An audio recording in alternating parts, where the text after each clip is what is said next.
True. Alright. Welcome back, Rachel, and whoever else is watching that isn't in the Discord call. This is Settlers of Aspera, Chapter 5, a D&D adventure about a few silly little ex-convicts trudging around on an island getting into trouble. I'm your Dungeon Master, Zach. You guys want to introduce yourselves? I am Kobe. Noah. I am Noah. All at the same time, please. I am Joseph. Guys, just go in alphabetical order. Looking Wait, at the top character of the names call. or? Oh, Yeah. Oh, me? My name's Austin. I play Oigo Boyka. Alright, we had our king go first. I'm Kobe and I'm playing Alexander. I am Noah. I play Killer Robot Blade. I'm excited. Oh, I'm Joseph and I play Brother Baker. Oh my god, that's so high. And I'm John and I'm playing Grimby.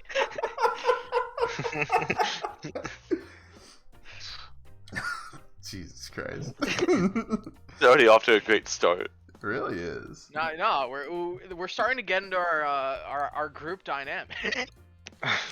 The viewers will appreciate this. Yeah. True. That's how we're supposed Yeah, I think you mistakenly put an S at the end of that word. All right, we got our nice little tropical beat going on. Only announcement: the next session is October 5th, 2 weeks, back to usual. This week's Island Inquiry.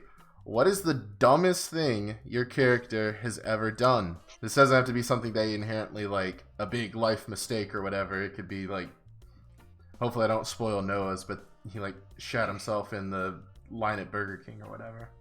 Bruh. No, back to Goofus, the incident.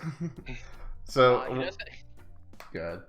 I'm gonna say like Blade doesn't shit. He just like drops bricks. He doesn't I drop iron ingots. That's hype. He drops ball bearing. Alex, what's the dumbest thing you've done? I'd say the dumbest thing Alex has done is this one time he blew a door open and then he disguised himself as like a ghost and then said it is Glover. And it worked stunningly. That was pretty dumb, man. That was hype. I love that moment. Blade. So, Blade in his earlier days was kind of interested. He never really hung out with these humanoid folk. He was more accustomed to his robot friends. So, one day he kind of wanted to get a better connection with these people. And he saw a group of guys high-fiving in an alleyway. He was like, oh, I want to try that. And so he walked up to them and he tried to give them a high five, but he didn't return, so he kind of just hit him in the head. But Blade also forgot that he has blades fixed to his hands, so he kind of just sunk his knife into a guy's head, and now he has brain damage. It was kind of swept under the rug, though. It was kind of swept under the rug, though. I'm curious about that implication. It's actually Oigo. That's why he's like this. Fuck, that was good. Alright. Baker? Oh yeah, whenever Brother Baker went away with Father Silex and them, he was tasked to make them a meal, like make like the group like every bread and stuff, everything for the meals. But he really didn't pay attention to what ingredients he was putting in, and mistaked one. He actually gave everyone in the group diarrhea, because like he put the wrong ingredients in. Like 50 people. Really scared you're gonna say he accidentally created anthrax. Just He just sent it out. He wanted to send this neat recipe to all his friends through the social system. yeah, I made this tart made entirely of, I don't know, like apple seeds. All right. Let me pull back in Photoshop. Who's next? Gimby the Grimby. Well, back when Grimby was doing grunt work for the lead researchers in necromancy, this was before he really ever was able to take part in the research. He was basically the guy who went and got bodies. And once he made the mistake, he was walking through one of the towns, and he saw what he thought was like a corpse kind of just like sitting on a building asleep. And so he took it back to his group. Basically, he brought this body, and eventually it woke up, and it turned out it was just some dude's grandma that was like sleeping. And he had to like take her back and apologize profusely because he just thought she was dead. Poor grandma. Yeah, she was really like confused. Did he go back later? Yeah, well, he like returned her. No, I mean like, did he go back and get her again later when she did die? He might have. He probably wouldn't have remembered her. That's fair. A lot of dead bodies.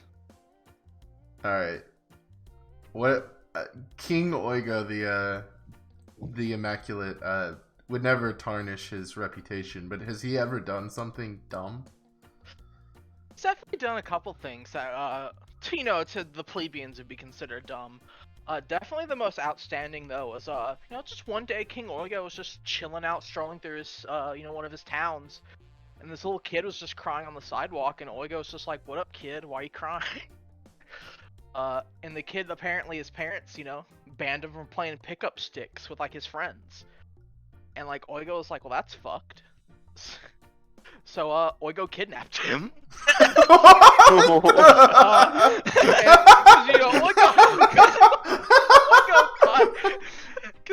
Because Oigo thought, oh well, I know a place where like a bunch of kids love pickup sticks. He had to like avoid some angry villagers, but he ended up like taking the kid deep into the wilderness, and he brought him to the other children that like pickup sticks. The beavers. So Oigo pretty much abandoned a child deep in the wilderness with beavers.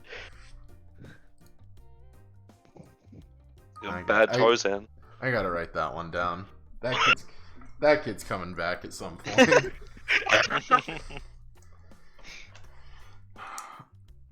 Oigo left kid with beavers. Awesome. So you guys are all extremely negligent.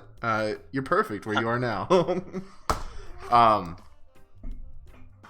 I threw away the last note sheet before I wrote down on my Google Docs how many points of inspiration you have. So I don't know what any of you are at anymore.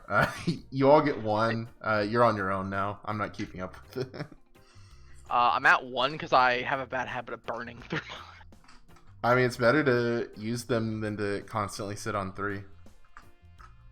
Like me. I keep forgetting. Yeah, like me. I have 3. I hope I have this written down somewhere. I think I it's always two. make a custom item in my inventory called inspiration that I keep up with there. That is actually Because you can do the quantity up and down. I have 3 right Oh, that's now. cool.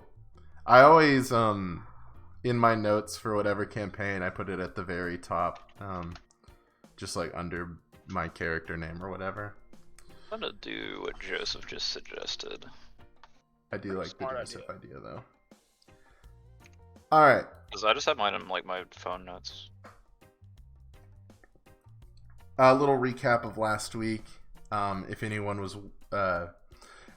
wants to watch these on YouTube, unfortunately, last week is gone forever. Twitch changed their VOD retention policy from 14 days to 7, so I lost that one. So I just recorded a quick little recap and uploaded it. So unfortunately, no one will ever get to hear the Seabat or the 3 Oigos ever again. But okay, Joe, I'm sorry. You can play. I don't know what's again. happening. That's Jesus. the perks of if you get here live, you wouldn't miss Stop. anything.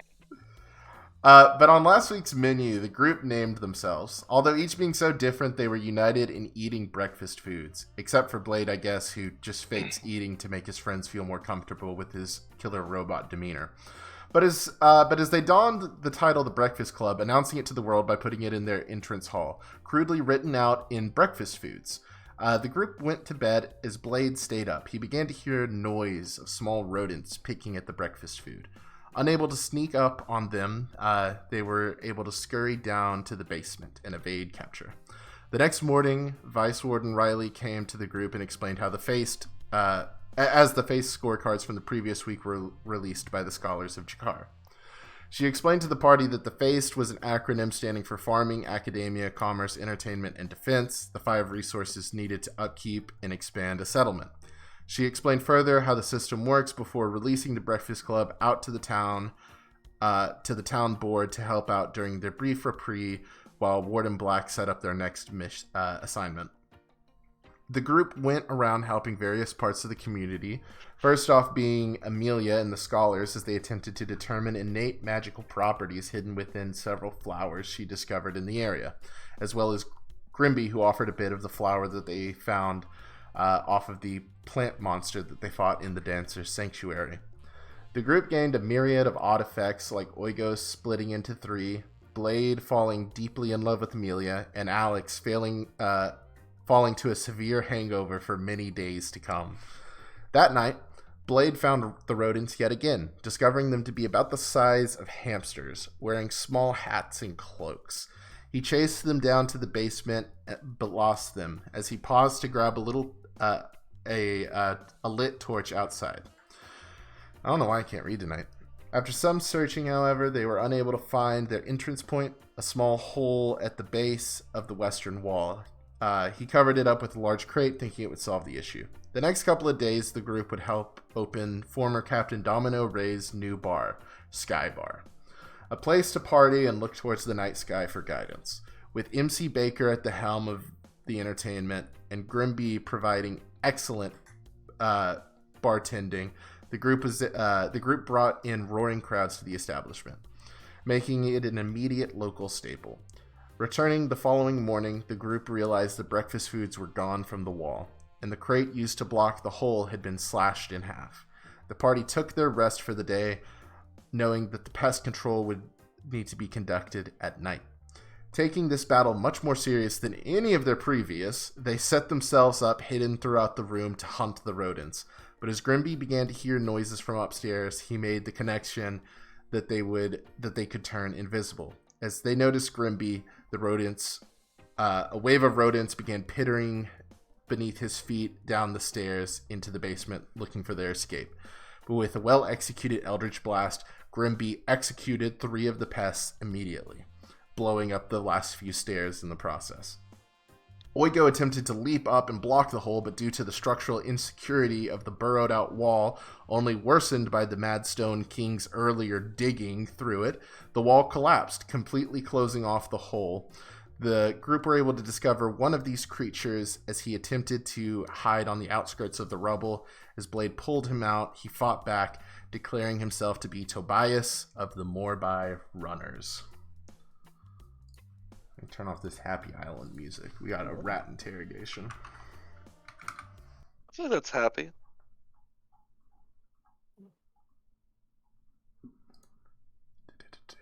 We got rats. We got rats. Who are you? Why are you rats? What are you doing here? Yet.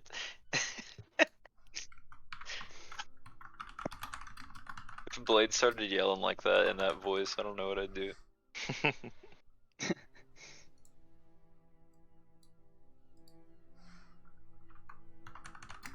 It'd make me real happy.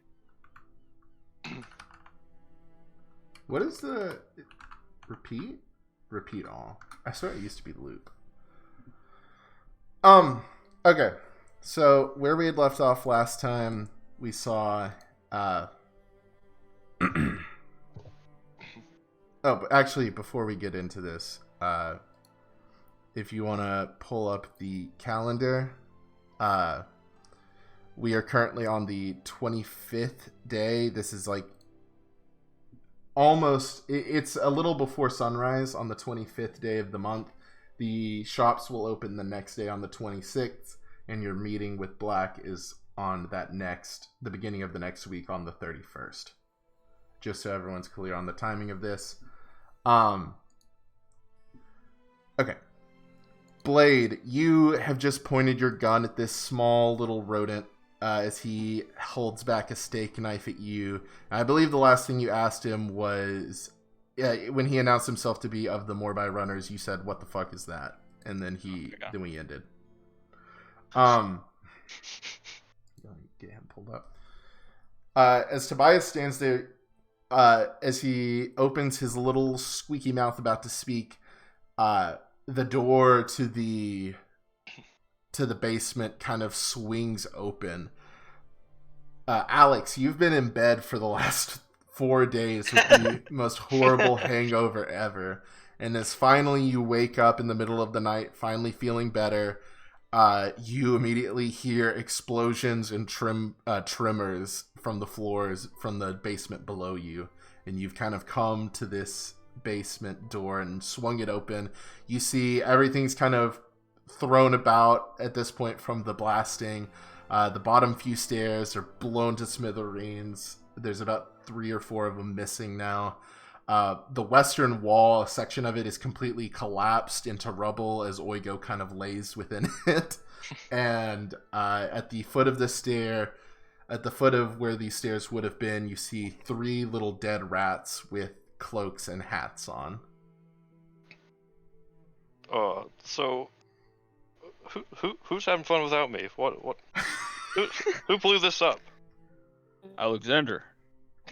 Good of you to join us. What's happening? These, I don't know what they are, but they've been stealing our food. Oh, okay, I see. And these furry little men, they've been taking our name.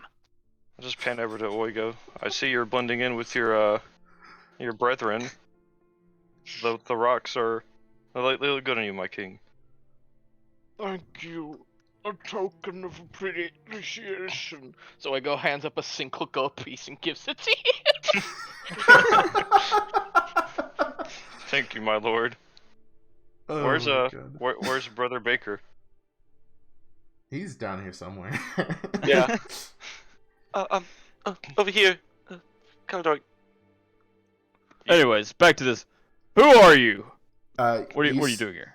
You see, he's not looking at you at all anymore, Blade. Ever since Alex came in and kind of that noise that directed his attention away, he's staring at these 3 bodies that are at the foot of the stairs, and you can just see he's visually shaking.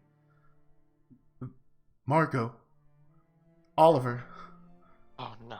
Thomas! And he kind of scurries over and, falls to his knees and, kind of cradles the one that he called Thomas as his tears start to form in his eyes. You weren't even going to eat it. You were throwing it away.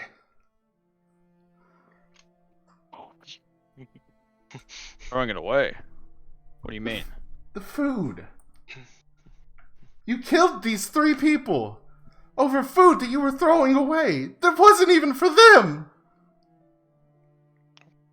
Maybe they shouldn't have been stealing it. You hear Alex saying under his breath. You see this little rat look at you with the fury of a man that is prepared to die right now. What? I don't think that was the name of our team. We weren't throwing it away. We were memorizing ourselves like gods. I'm tired of hearing about people calling themselves God. That's ominous. Wait. See Oigo just goes slack-jawed and wide-eyed. That rat can talk! We're sorry for killing your friends. We didn't know who you were, sneaking around our place like this. Well, we have to sneak around. You see what happens when We don't sneak around. It's been the same with the people of Tarrendale as the people that came long before you did, and the people that came long before they did. I guess I should explain a little more. My name is Tobias. I'm a Morbai runner. The Morbai are a group of natives that live below this area. As he kind of motions around. Where you guys are set up is one of the best spots on the island. The large tree, and he kind of points kind of to the northwest. Enchants this land, so people have been drawn to it for many years. Natives, you guys. You're not the first group to settle here, is what I'm trying to say. But we've always been underground, and we survive off of the scraps of those above. We can't survive up here on our own. All the predators of the jungle. We don't want to steal from people, so we usually just take what they've thrown out. That was until Tall Eku came. You see he kind of like tightens his little rat fist when he says that name.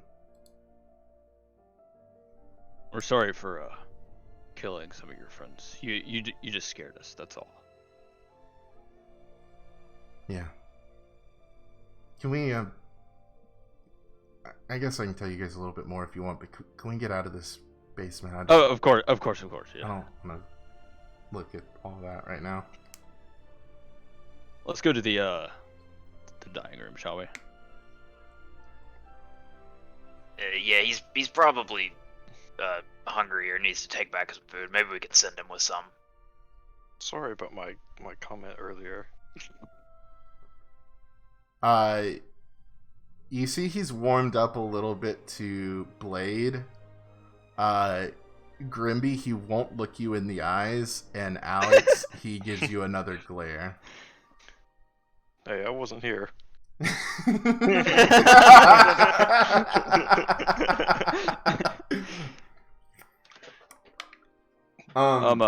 Baker, could you cover up the bodies? Yes. Thank Just gonna get like a tarp off one of the boxes down there, just lay it on top of them.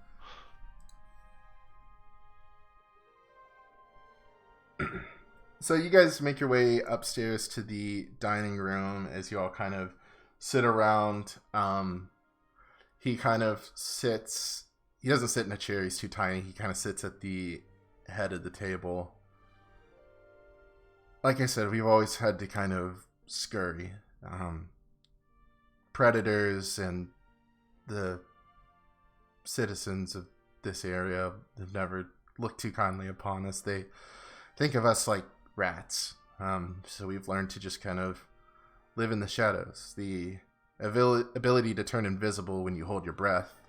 And he kind of breathes in and you see him vanish. As he exhales. It helps a lot.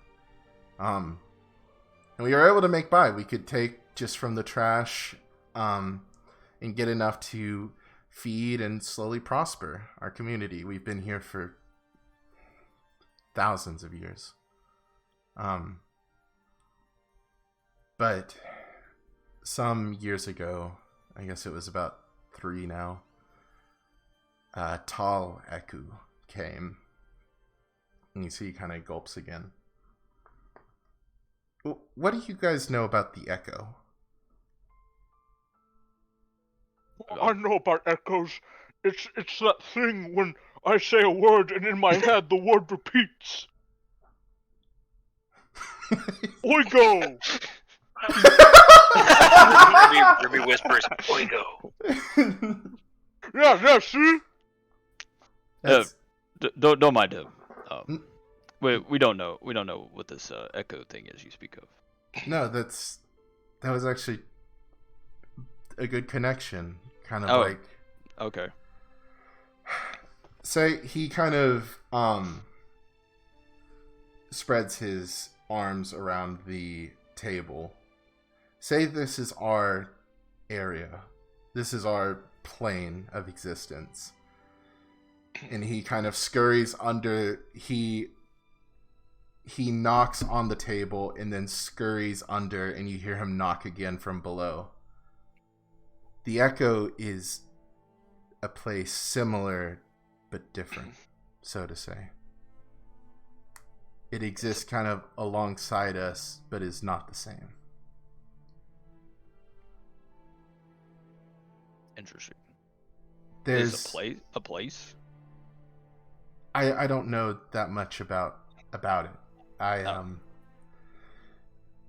He kind of looks a little embarrassed. I can't really read.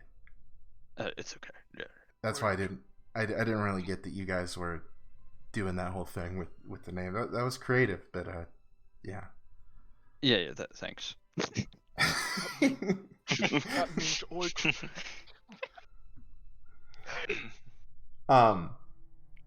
But the area below Tarrendale, far below the ground, people your size used to live there. I don't know when they left and when the Morbai kind of took over that area. Long before my great-great-grandfather was even thought of. Very ancient ruins. And there's writings about the echo. And certain Morbai have kind of gotten a curiosity about it and began researching it. And at some point, they kind of tapped through to it, and Tall Eku came through. He's a horrible, horrible snake that slithers around the temple now, and has kind of proclaimed himself the god of the Morbai. Before we could make it on our own, we could just take little bits from the trash, nobody would notice, and we'd go home and be fine. We'd prosper. We were happy, but he demands more and more, so we've had to get a little closer, and things have gotten, and he looks towards the basement, kind of towards the stairs, looking down towards the basement. Things have gotten a little more dangerous. He seems like to be a real problem.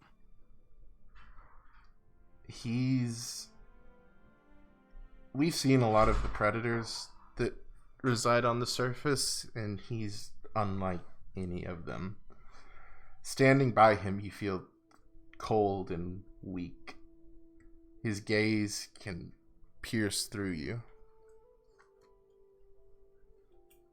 What if we were to take care of this snake for you?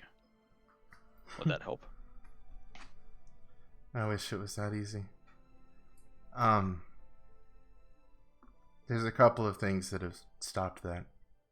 We've tried. I'm a part of a rebellion group that is slowly trying to figure out a way to get past him, but he's not dumb. He's a predator, and an intelligent one at that.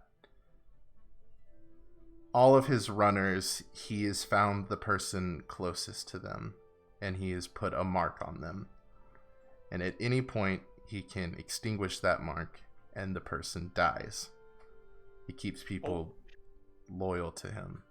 So if we ever were to try to attack him, he could trigger that mark, and everyone dear to the runners would die. On top of that, he has convinced enough of the population that he is truly their god, the god of death, that some have began to come to him willingly. These are called the Musketeers. They're his army. They're armed, and they will report any sign of a rebellion that they can whiff out to Tall Eku. And last but not least, well, it's been done before. Our former leader, Don Azula, in the early days before Tall Eku set his marks and gained his musketeers, he set forth the rebellion, and I don't know how they did it, but they were able to kill Tall Eku, and we thought it was over, but 5 days later, he came back to life. So Do you know how?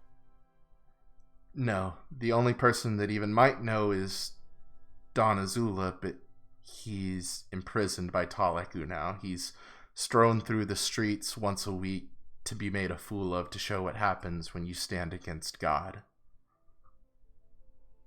Emperor, we can just break him out. Oigo's been really good at breaking out of prisons, to test them out for the town.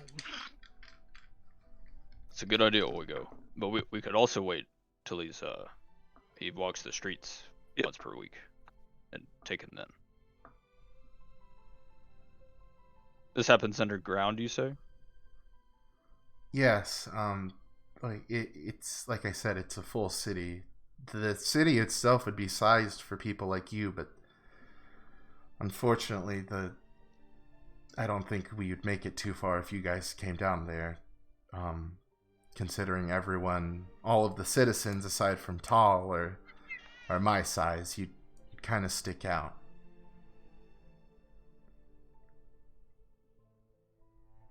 Does anybody have a shrink spell?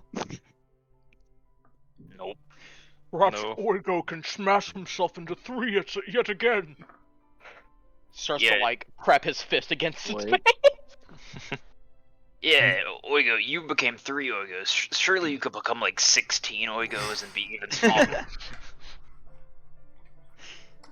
You see he's looking at you guys with a bit of like confusion.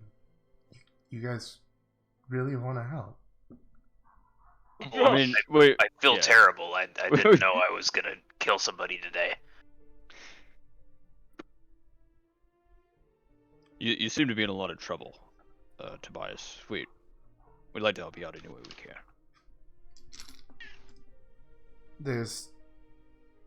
He kind of like wipes a few tears away. I would love if you guys could help take care of Tal, but we have to be careful. Like I said, he has all of the runners. Their most beloved person is marked for death. If there's any sign of rebellion, he could kill them at any moment. And for me, that's my little brother. What do you know of this mark? Is there any way to reverse it, maybe? Not that we've been able to find, but maybe if you guys could look at it. Even if you could find a way to reverse it on Bishu, my brother, there's hundreds of people down there that have this mark, and there's no way we could get rid of all of the marks before the musketeers caught wind of it.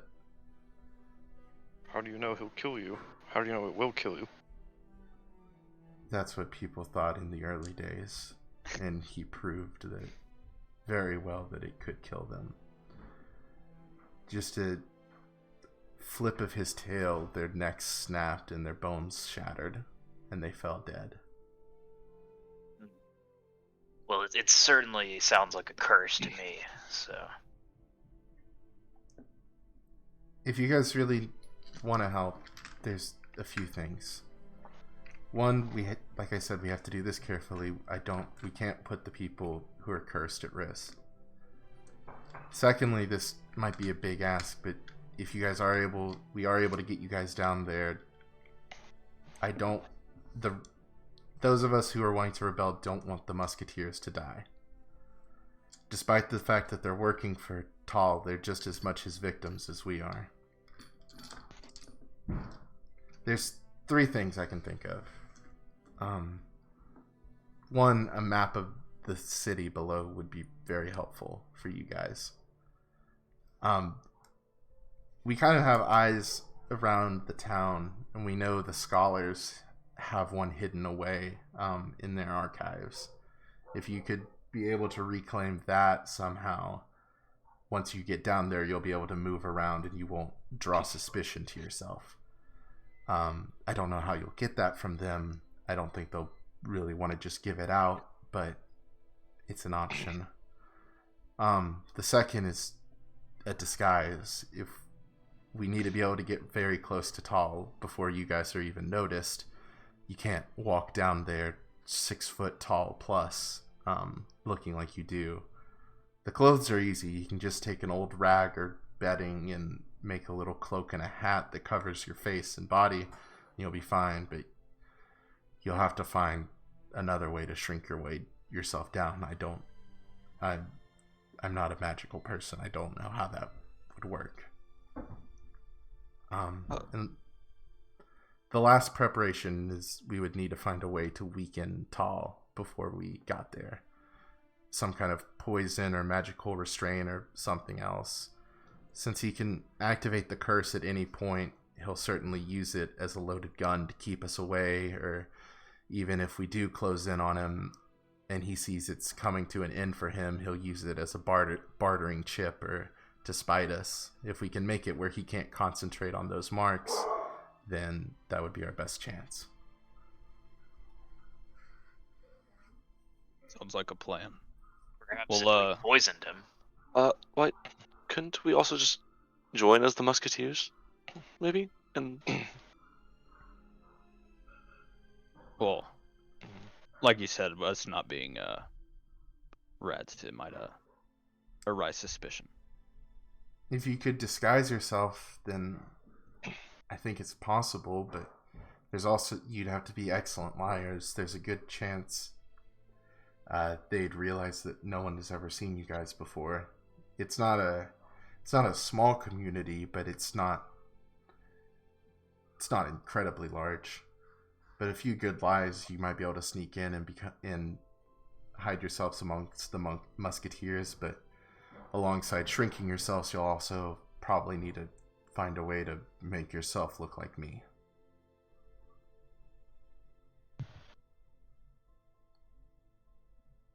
We'll figure it out, Tobias. It might take a minute, but we'll come up with something.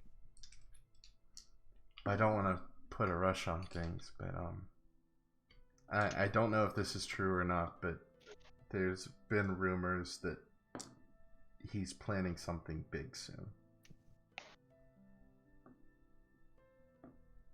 As in what? I don't know. We've just heard whispers from the musketeers about his feast, is what he calls it. His reunion. Sounds like we either gotta stop him before it happens, or maybe it's an opportunity to draw him out.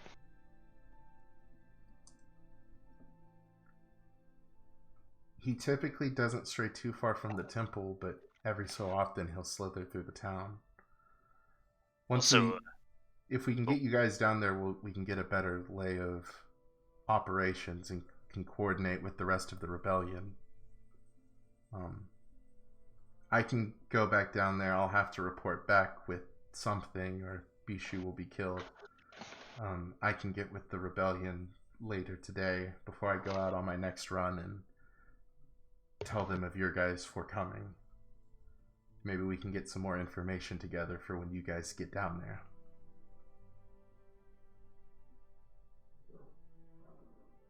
Sounds good. Were you saying something, Grimby? You'd mentioned how he'd been obsessing over wanting more and more food, so food might be a way to get close to this guy. Yes, the runners take the food to the temple.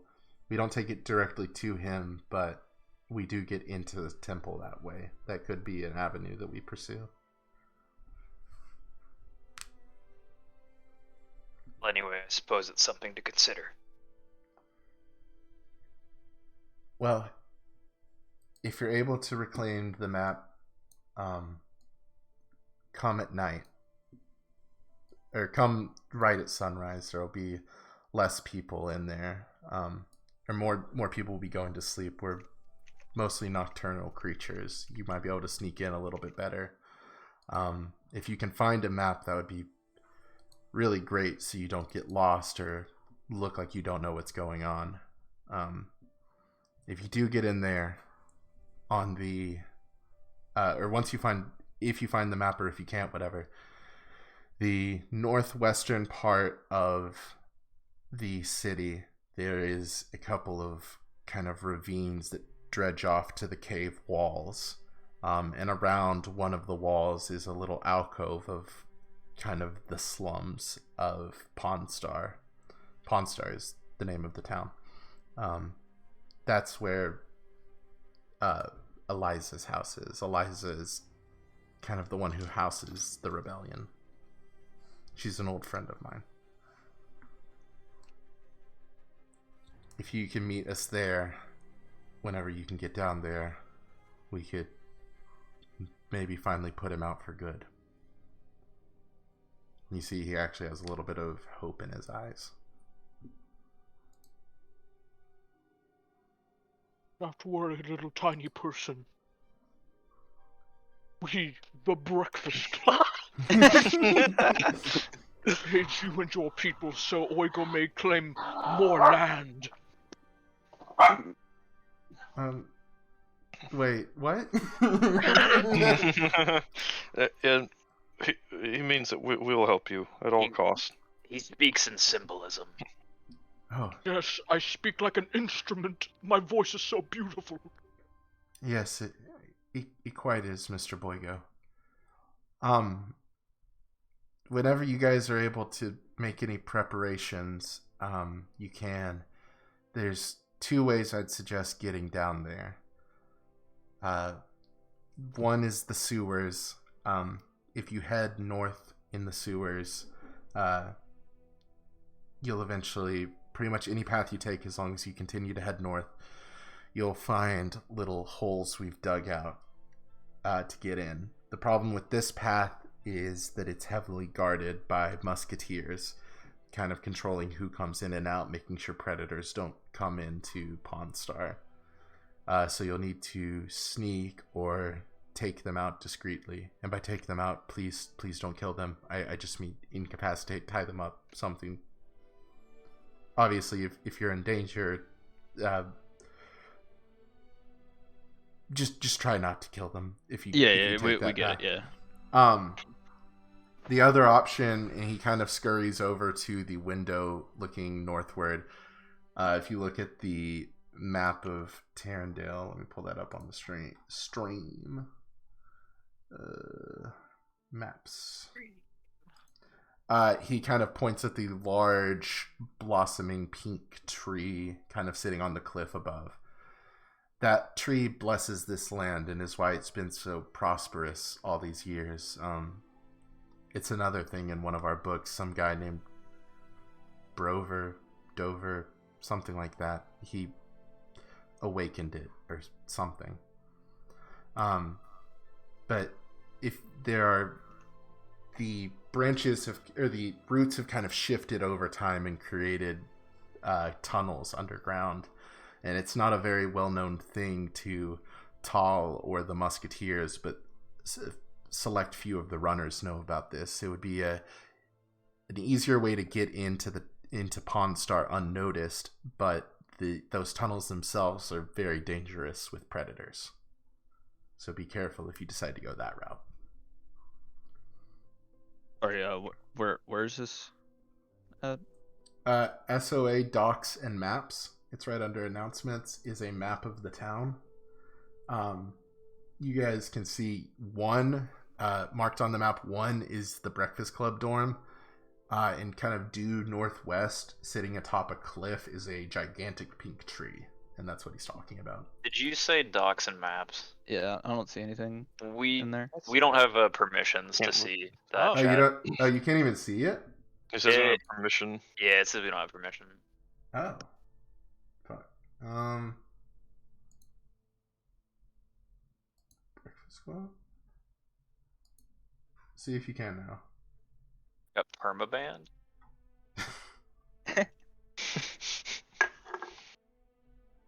Do you see it now? No. I might have to somehow reload Discord for it to show up. I'll fix it later, but I'll just copy and paste it into in-game. That's weird. Yeah, let me know if there are any other servers that are like that. I don't know why it... Well, so we're in the dining room, correct? Yeah, you're on the second floor. Okay, just checking. I put it in SOA chat, the town map. Okay, and you said it's by the tree? Yeah, the tree. If you kind of get inside the tree and get to the roots have shifted over time. He said, and it's created these tunnels, kind of digging deep underground.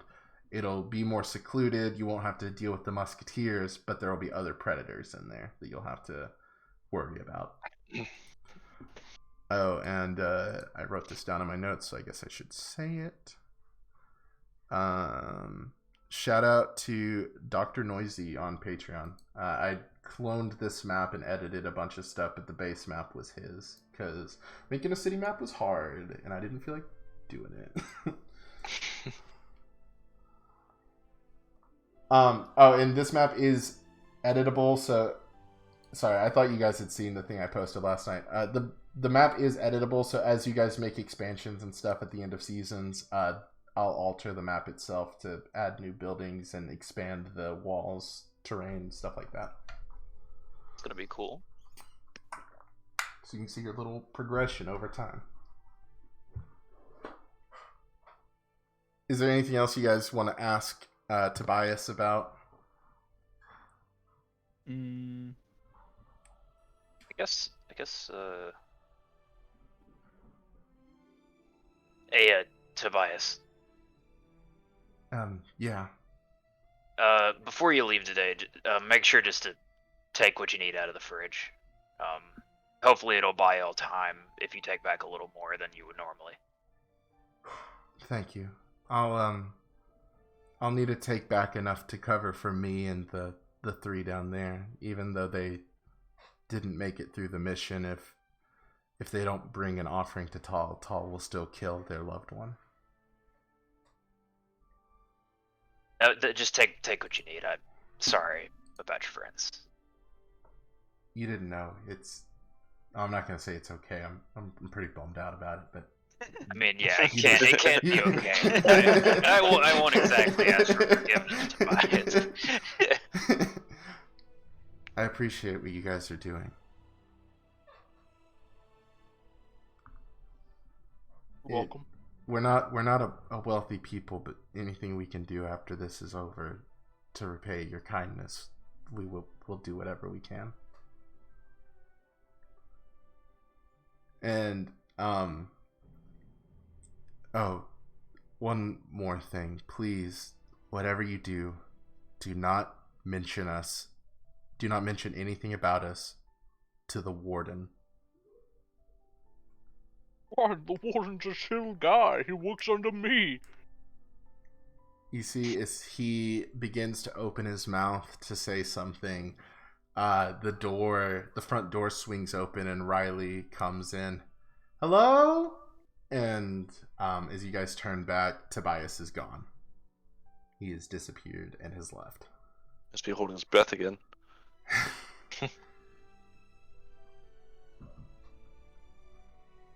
Hello? Is anyone there? Wait, guys, maybe if we hold our breath, he won't find us. We're in here. The dining room, to be exact. She kind of walks up the stairs to meet you guys. Why is Oigo holding his breath?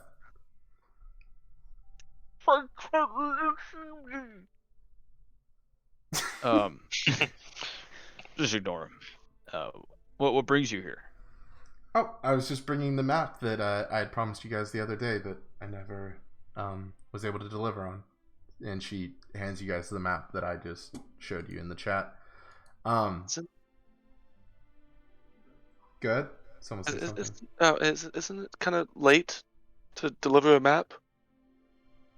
She looks outside and the sun is like rising now. You guys did this like very late at night, hunting the rats. So now the sun has risen. It is your favorite time of the day, breakfast time, as Doran also comes in just unannounced, does not knock or anything at this point, just kind of strolls into your dorm, gives you a how do you do, and then starts making you guys breakfast. It's exactly 12 hours and 23 minutes until sunset. I see you guys have been helping out with the jobs a lot. That's been really great. Skybar's up and running. Amelia's gotten a lot of great research. Good on you guys. Thank you. We're doing our best. The shop's open tomorrow, so hopefully you'll find something that you can spend that hard-earned gold on. What kinds of different shops do y'all have here? Oh, well, there's the general market. Let me pull up the NPCs so I can give you guys names. There's the general market that's headed up by Yormund and his son, Piper. It's kind of a collective. It's a smith, a craft shop, and then kind of a general goods market. They sell all sorts of things, adventuring supplies, food, whatever you would need, kind of on a day-to-day level they would sell. The smith can make or sell you weapons, modify things, and Yorman's always cooking up some sort of weird project that I'm sure he'd love to get you guys in on. And then the Vale, I'm sure you're well aware of them. They have a guild within Tarrandale, and they have a market. I believe right now, because Tarrandale isn't the biggest settlement, that they only have 3 shops currently. Monaco and Milo run Twin Spell. Haresh runs Treasures of Haresh. That's a jewelry store. Twin Spell sells kind of like magical trinkets, I guess we can call them. And then the 1,000 Thread Moon. Is that the name of that? That's so high. 1,000 Thread Moon is a clothing store run by a man named Pharaoh.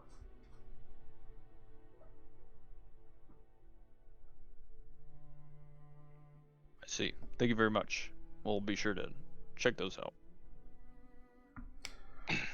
Have a good day, boys. And she kind of waves and sees herself out.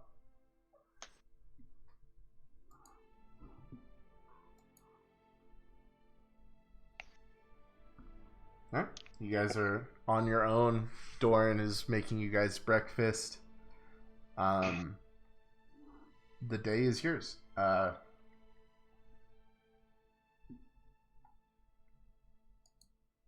I will point out again, the beginning of the next week, you are, according to your job, supposed to report to Warden Black for your next assignment that will probably take you out of the settlement for you're not sure how long. So you could kind of infer that if you want to help out Tobias and the Morbai, you'll need to act fast. If this feast or reunion or whatever Tal is planning is to come as soon as they expect.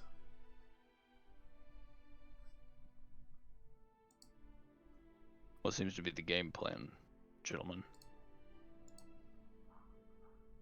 Well, the curse thing sounds like it's gonna be a real pain. I guess maybe we start with figuring out how to deal with that. Probably the best idea. We can check out these magic shops, see if they have anything. But that'll have to wait till tomorrow. Sorry, I was zoning out. Did you guys notice that mouse could talk? He could. Yeah, yes, we go. That little furry man. He had much to say. Yes, things about snakes and curses and poison. So I gotta ask, All typical things that rodents don't like. who Most don't like those things either. did the explosion? Grimby like looking down at the ground. it may have been me. Nice job. I killed 3 people, Alexander. That's not a nice job. I mean, barring, I guess, the killing of 3 people, that was rather unfortunate. To be So, honest, I panicked. I get a little excited about explosions and various fiery things. Oh, we know, Alex. So You're always blowing up doors and You and your Blowing up barrels. doors. so how'd you do it? oh, it's just a spell. Oh God! Oh. What spell did you use? So, it seems we can't go to these shops till tomorrow, but I believe we still have a job on the job Wasn't it board the that we can morning? do. Oh yes, we have to round up those silly creatures. What do you guys say we go round up some cattle?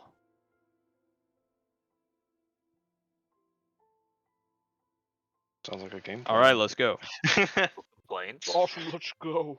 Sorry, my head's a Also, little empty today. You feel empty? I always feel empty. Aw. Oh, shouldn't. There's just Shouldn't not enough always Fuego to go around. also, I feel bad dropping RP, but I have to ask. Weren't we supposed to like go talk to a blacksmith like several sessions ago? I think we can do that tomorrow. Because they literally has like the blacksmith is one of the options to go to. Okay. Yeah, I thought so Yeah. because I knew we had like the upgrade items or whatever. Yeah, we're unlocking him like tomorrow with the items or like the item shops. So if you guys do want to do the boulette stuff, that is like you can go do it. I will remind you. The quest is for 3 days. You can start it and then dip out later, but you will not get any reward unless you complete it. Oh. And if we do the warden thing, we're like gone for a while. Yeah. Well, the warden thing's not really an option. He'll like fire you or whatever if you don't do your job. He'll kill us. We don't have an option. But we have to go to him though, and then he'll like send us off. Okay, but Yeah, what if we you tell can- him we you- were doing a job? I don't know. You'd have to talk to him. I'm not him. And if you guys want me to remind you of anything that Tobias told you about stuff he said, you can. Or if you want to go do the boulette, that's fine. It's up to you guys. You just have today to do whatever, and then tomorrow the shop's open, and you have until the weekend to figure out what you want to do about the Morbi. Well, I guess you can do it when you get back. You just don't know if something bad will happen while you're gone. He could just be planning a nice dinner party for all the little rats. So, I would feel so bad. I would feel so bad for Tobias if we just left him. We just didn't do it. We need to help the rat, dude. We It'll gotta be help like, we it'll be like have in to a help week the being rat. like, don't we supposed to do something? So Meanwhile, flash cut to like thousands of rodents just being slaughtered. We're just like, oh, I think we forgot something, guys. No, it's Oh. fine. And I will also just say this hasn't been as relevant now. It will get more relevant later. If you guys just want to skip days, like all you have to do is say we're just gonna have an off day or whatever, where you guys hang out, rest or whatever, to get through some of the calendar days. Just so you know.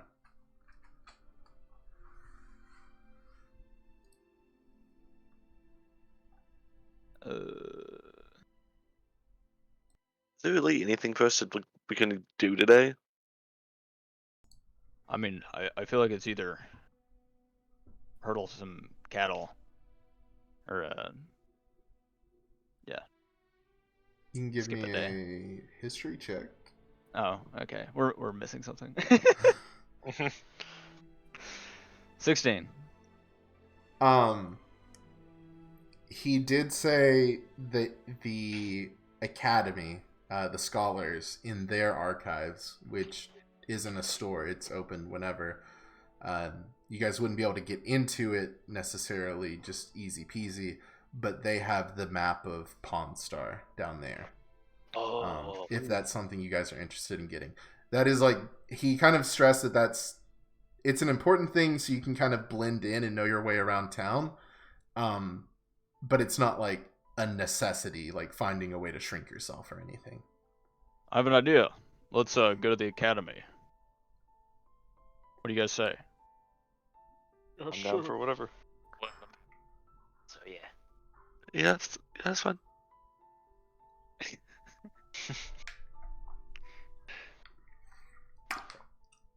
Okay. You guys make your way to the academy.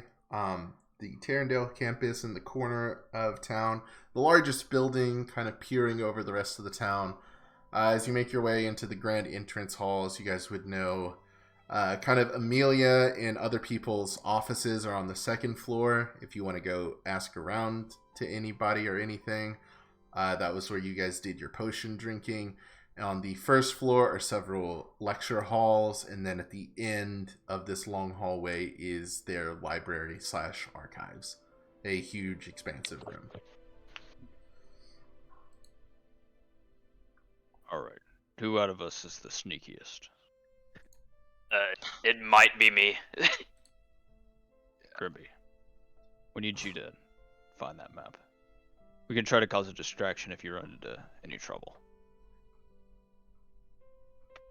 Okay.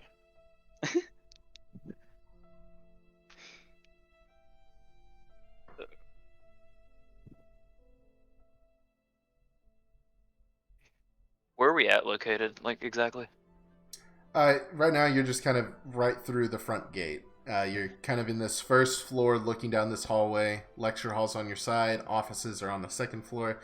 And the library/archives is at the end of the hallway.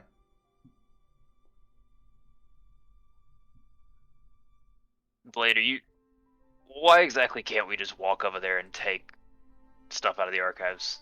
Is there anyone here to stop us? Oh. Aren't you all criminals? Oiko kind of points to you guys. Grimby is dumbfounded by that statement. Sorry, I'm used to doing secret missions.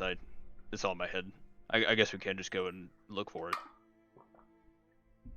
Can I like roll to see if there's like people working here that are like on guard or anything like that?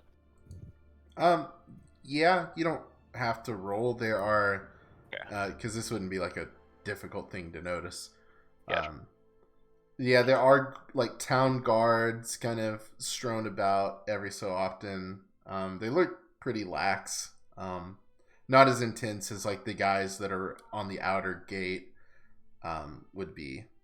This is kind of the easy shift. You could think of it like that. Oh, okay. The library is strewn with scholars like Amelia, kind of pulling different scrolls and tomes and reading through them as they scribe their own notes, digging for knowledge.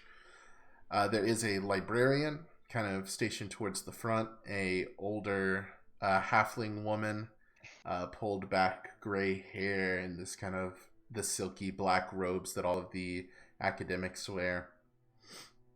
Yeah, it's just a library beyond that. Okay.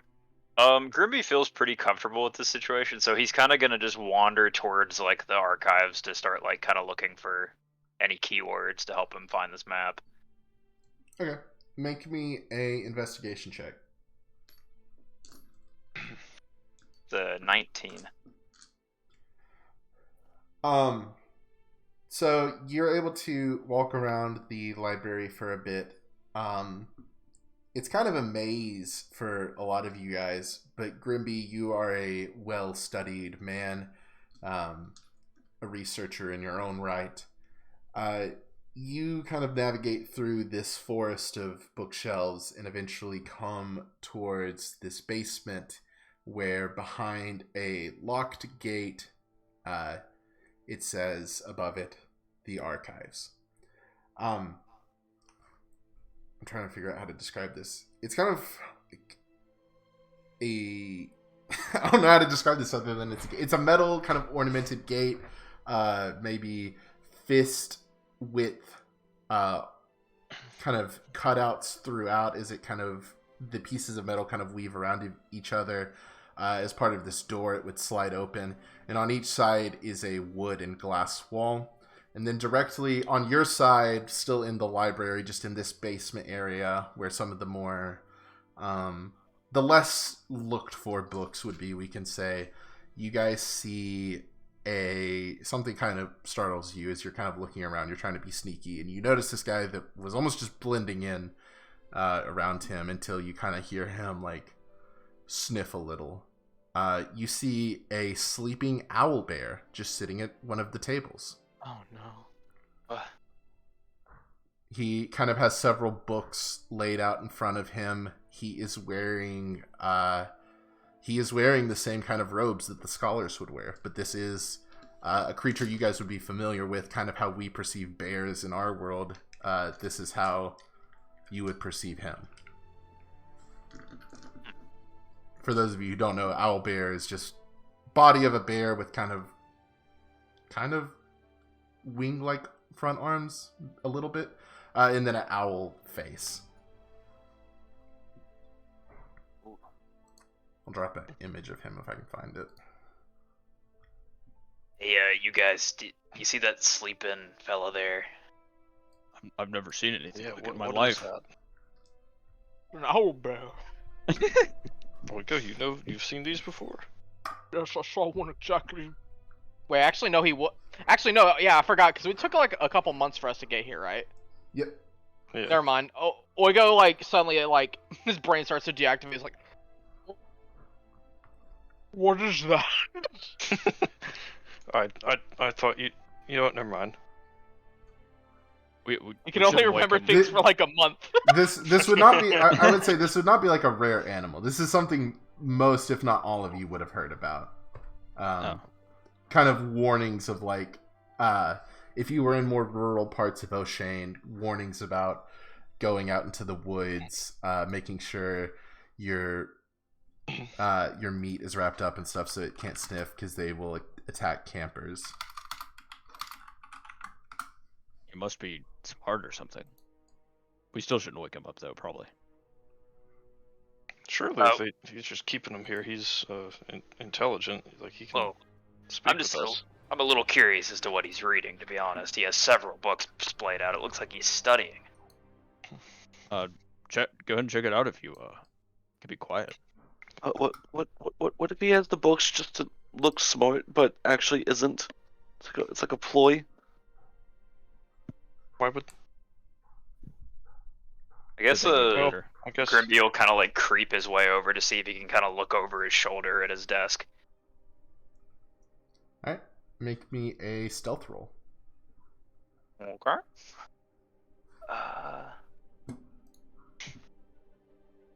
That is a 6.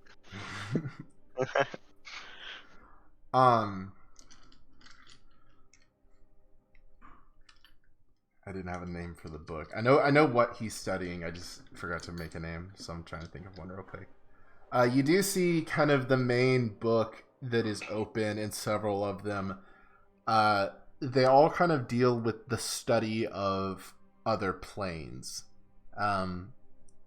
which is something none of you would be very familiar with. This would be like high-level research. The idea of there being something else beyond your material plane is not like a common concept in Titan, the greater world that we're in. And as you kind of creak over one of the older, well, I guess it can't even be that old, this place has only been around 7 years, one of the looser wooden boards of the floor kind of creaks, and kind of like he's rustling in his sleep, Grimby, he grabs you with the might of an owl bear and cuddles you up like a pillow as he kind of nestles down into his chair, more comfy. So Grimby is now a stuffed animal right now in this situation. Yes. Okay. Following Grimby's steed, Oigo's gonna stealthily make his way over to try to steal Grimby from the owl bear. I'm gonna be ripped in half, aren't I? Make me an opposing strength check with the owl bear. Oh. or actually, if you're trying to do it without waking him up, make a sleight of hand. Sleight of hand. Interesting. Or if you just want to tug him, give me opposing strength. I'll just sleight of hand. I like Oigo trying to finesse this. Grimby's just kind of sitting there, weirdly comfortable with the situation. I got a 7. Oh boy. You kind of tug on him a little bit, and the owlbear kind of rears over and grabs you two, Oigo, as you're both kind of wrapped in his arms. This guy's a little bit bigger than you are, Oigo. Oigo's immediately gonna start falling asleep. Yeah. Does Oigo snore? You know, I'm gonna flip a coin on that. Heads, he snores. Tails, he's actually a very silent sleeper. Yo, Oigo sleeps like a rock, dude. He makes no noise. You see, Grimby, the red in Oigo's eyes kind of fades out, but he makes no other change to his demeanor or noise. He is asleep. And Kirby's just gonna kind of be there, just be like, ugh. And then Kirby's gonna kind of just eventually accept the situation and decide, I might as well read. And see if he can be held there and try to read more of his books. Yeah. The books are kind of strewn open on the table, like I said, a few of them. Your arms aren't free to turn the page, so you kind of glance over. And yeah, he's researching into theories about other planes of existence. Some of them more talk about certain theologies, ancient theologies before the pillars of creation became the main one. Their gods and devils live amongst other planes. And kind of the theory about how they rest upon one another, how they exist in different spaces but within the same reality. Yeah, just kind of general stuff. He maybe is just refamiliarizing himself with the basics. He's not too far into the books yet. This is pretty impressive work to Grimby, but it almost feels like he's reading Greek. So He's gonna kind of this, like I said, I'm not eloquent enough. This would be like if you picked up a quantum physics book. Yeah. Different graphs and notations that you're probably not familiar with. Kind of trying to understand how these things could potentially work. I'm gonna do a. You see, as you're kind of reading this, do you make any audible or physical reaction, like a oh or something like that? Yeah, Grimby's the type that when he reads, he kind of just mutters it under his breath, so he's definitely kind of just, like, muttering. What would you say? What would he have said? I mean, he'd just be, like, reading the text that's in there. In the book. Okay. So I guess, like, planes of existence, and then his brain is just, like, fizzing. Yes, they're quite interesting, huh? Eh? Oh, nice to meet you, cuddle partner. And Kirby's gonna stick out his hand. He kind of chuckles a little bit. Oh, it seems as though I've dozed off last night in my studies. You see, he has a few candles that were around him, but they've all kind of gone out as they've hit the end of the wax. Now the room is just lit by small slits towards the roof, kind of coming into this basement from the sky above. Nice to meet you, young researcher. My name is... Let me find his card, because there's a lot of people and I forgot a lot of their names. Plane Searcher Cillian, the dean of this academy.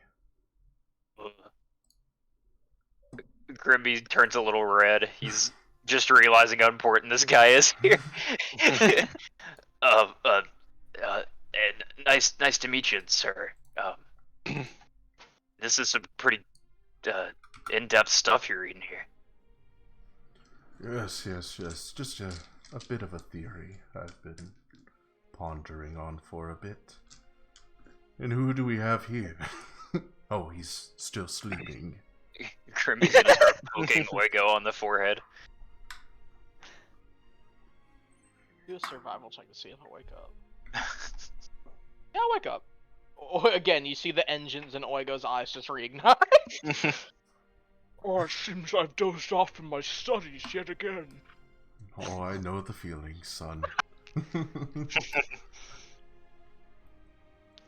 It's what happens when you get to our age. He kind of puts both of you down and kind of gives you a gentle shake of the hand as he adjusts his glasses. Oh, there are more of you. Oh, you boys must be Black's new troop. The Breakfast Club, I believe. Yes, that is us. Plains Searcher Cillian. At your leisure. And he goes and shakes each of your hands and gets your names. Blade just elbow bumps him since he has blades on his hands. Can you not detach them? Sure, yeah, he'll detach him. No, you don't have to. I was asking, can he? I don't know. I kind of just assumed they were fixed on there. That one's up to you, man. Oh my god. Maybe they can, There's like, another character in another campaign have to be scared of high-fiving or shaking their hand. Jesus. The name's Alexander. Oh god, did Noah and Austin just switch characters for this campaign? Actually, yeah.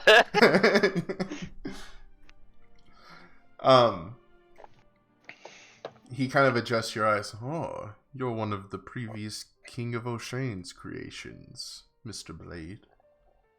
That is correct, yes. I've turned a new leaf. I've changed my ways. It's good to hear. They're out on research at the moment, but maybe in the future. We have several scholars who study the marriage of the arcane and the mechanical. Perhaps if you were ever curious to get any upgrades or modifications, you could come see them. I'm sure they would love to meet you. That sounds excellent. What? Who'd you say?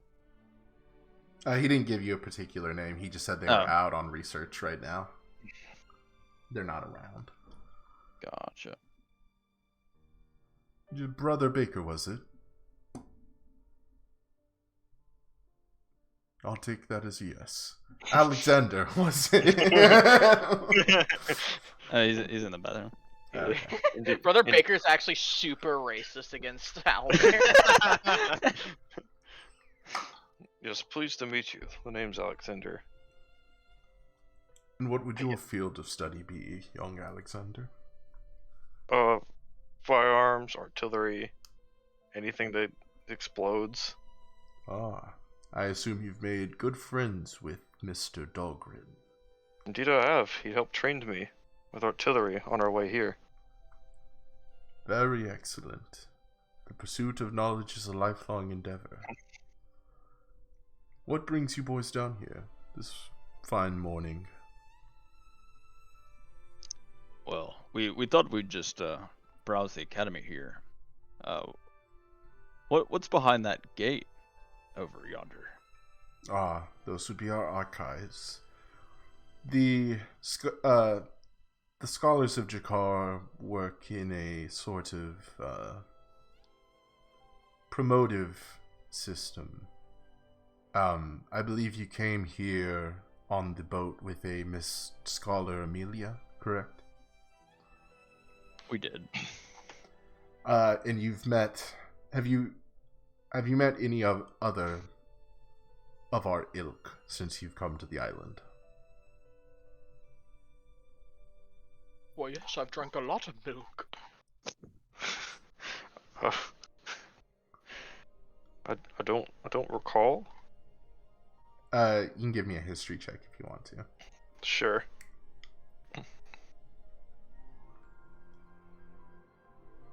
$22.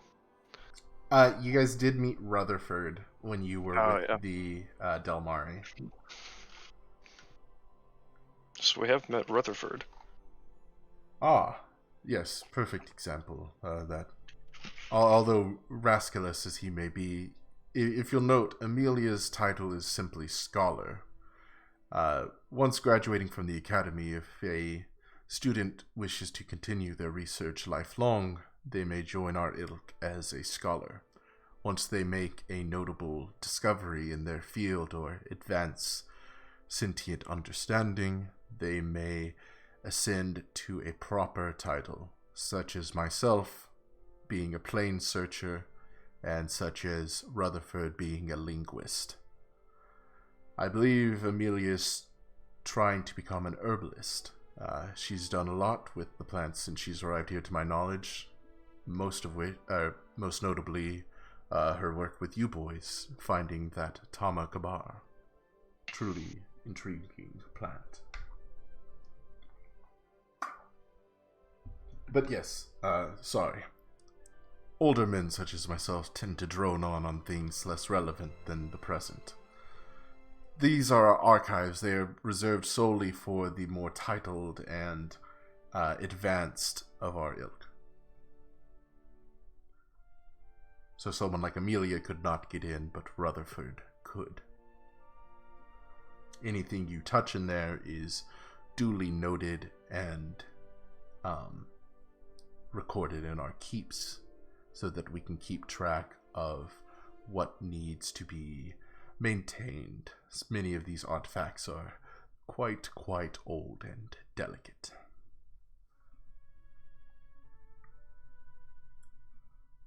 Do you think perhaps that you could take something from it? Or borrow it, per se? He kind of raises his brows very widely at you. You want to take something out of the archives? Or just take a look, Well, now you have me intrigued. What are you looking for?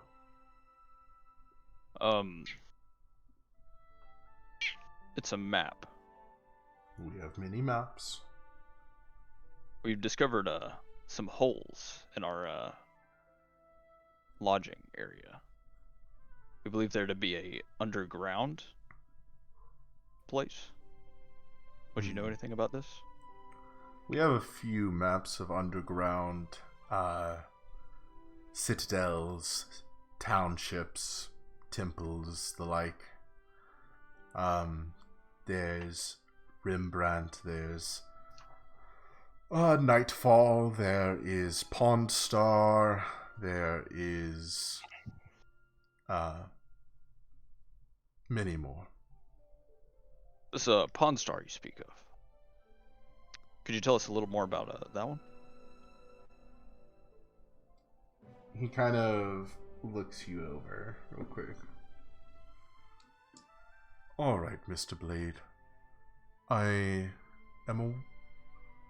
not as easily fooled as some of the others. You can, as they would say, cut the crap.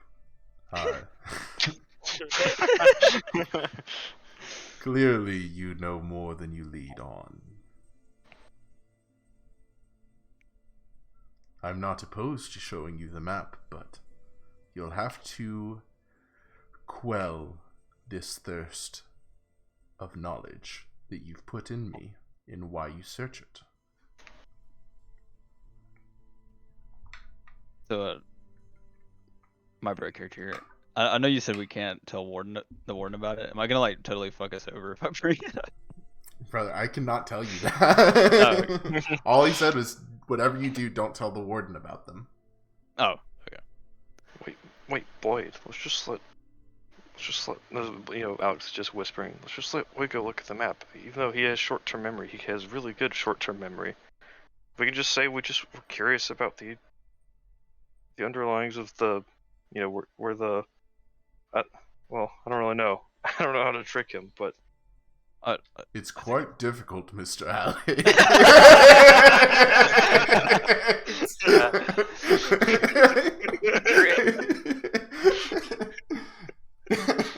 Crimmy's face palming at this point. Cillian, look, we're hoping to get an idea of some directions with one of these maps.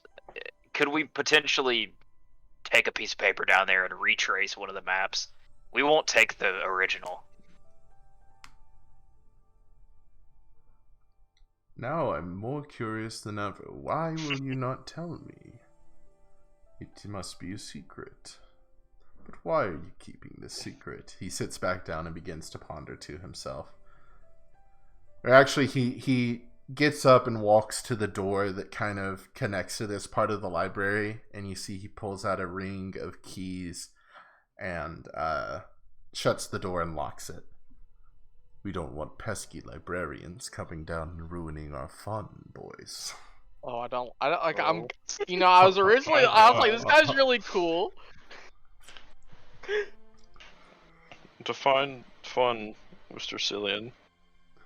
The librarians are much more particular about who gets to see the archives, whereas I am more open, we can say. If they see you coming down, they'll run you out and reprimand me and threaten to take my title away, the usual lot that happens week after week. So I've put some new locks on certain doors so I can have my fun. Oh, okay. Sounds good, I assume. I just want to crack your puzzle. You know something more, but you will not tell me, but it's very important that you find this map. It's the map to Pawn Star. We don't know where it is, but you seem to know that it is somewhere under the town. Pawn Star is a very interesting one to me in particular. Do you know why, Mr. Grimby? Interesting specifically to you? Specifically to me. Well, I just met you. But I know you're interested in planes research, and you're an owlbear, and that's about it. So it's probably one of those if you think I know. Quite perceptive, Mr. Grimby, but I guess you did not have much to go off of. Good deduction. He goes over to one of his books and flips to a later chapter and shows it to you. And the chapter is titled The Pawn Star Theorem. What's this? It's a theory about an alternate plane that kind of reverberates our own. The two kind of dance between one another. No one knew. This theorem, I will say, has been around for hundreds, almost thousands of years at this point. But despite research, we have never been able to find a connection to that name. There's no mark of a researcher who went by the name Pawn Star. There is no notation anywhere. That was until we discovered this map sometime earlier in a nearby ruin. But we had no idea where it came from until now. I'll strike a deal with you boys. I'm listening. I will let you see this map, and I will let you take it. In exchange, you will bring me back something that will help expand my research. And if we don't? Then I'll tell the librarians you broke in and stole it. Oh, this guy's blackmailing. he kind of chuckles a little bit. A bit of fun motivation. We tell Cillian. the librarians about you letting us down in here. Alexander, slow down, buddy.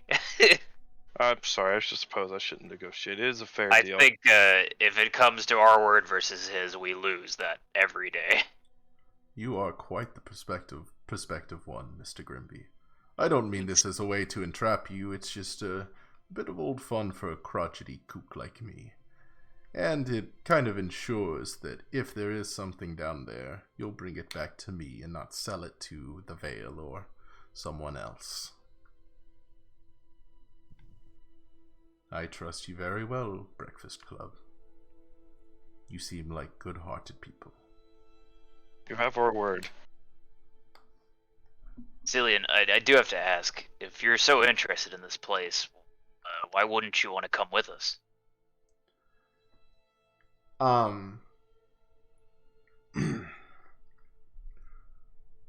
Do you mind if I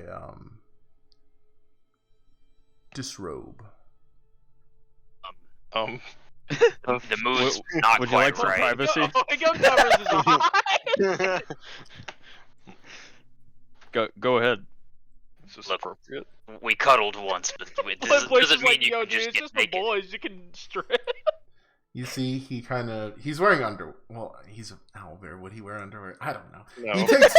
He takes the robe off, and you see these horrible gashes. They're very much scars at this point. This would have happened a long time ago. But these kind of mangled scars and boiled flesh kind of strewn between kind of like how a kid would pull off tufts of hair off of a teddy bear and it would become very patchy. It looks like that underneath his robes. It appears to me you have not questioned why an owlbear is here sitting in my position. Oh well, I didn't want to judge. Or We've seen many strange things, so. Nope. I mean, I'm a goblin who loves research, so you know. Yes, but owlbear typically cannot communicate as I can. When I was younger, I was captured and taken away from my pack, and by an evil wizard by the name of Ouroboros. He did a research and tests onto me. It mangled and ruined my body, but it gave me the intelligence beyond many mortal men. I did horrible things for him for many years, until he was captured and killed, and I was turned over to Chakar. Thenceforth, I was rehabilitated and dedicated my life to research. I have declawed myself. I have taken an oath of peace. I cannot commit any violent acts that may be necessary on a trip such as this, and my body so mangled from his experiments, I don't think could handle it either. Certainly not at my age.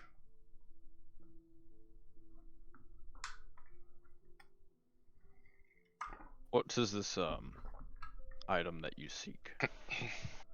I don't know. That will be up for you boys to find in Bonstar. I suppose we'll find you something of value. Well, I'll keep my eyes open for anything. You know, I'm Something saying you've this out never of seen character. before. I'm saying this out of character. He never specified that like we have to understand if it's useful. We just have to think it's useful. Yeah, like it has to be some. Yeah. Like we could think like an epic looking like sword could be useful, but it could just be an epic looking sword. He He'll be said, like, no, wait. the exact quote was, "Bring back something that will help progress my research."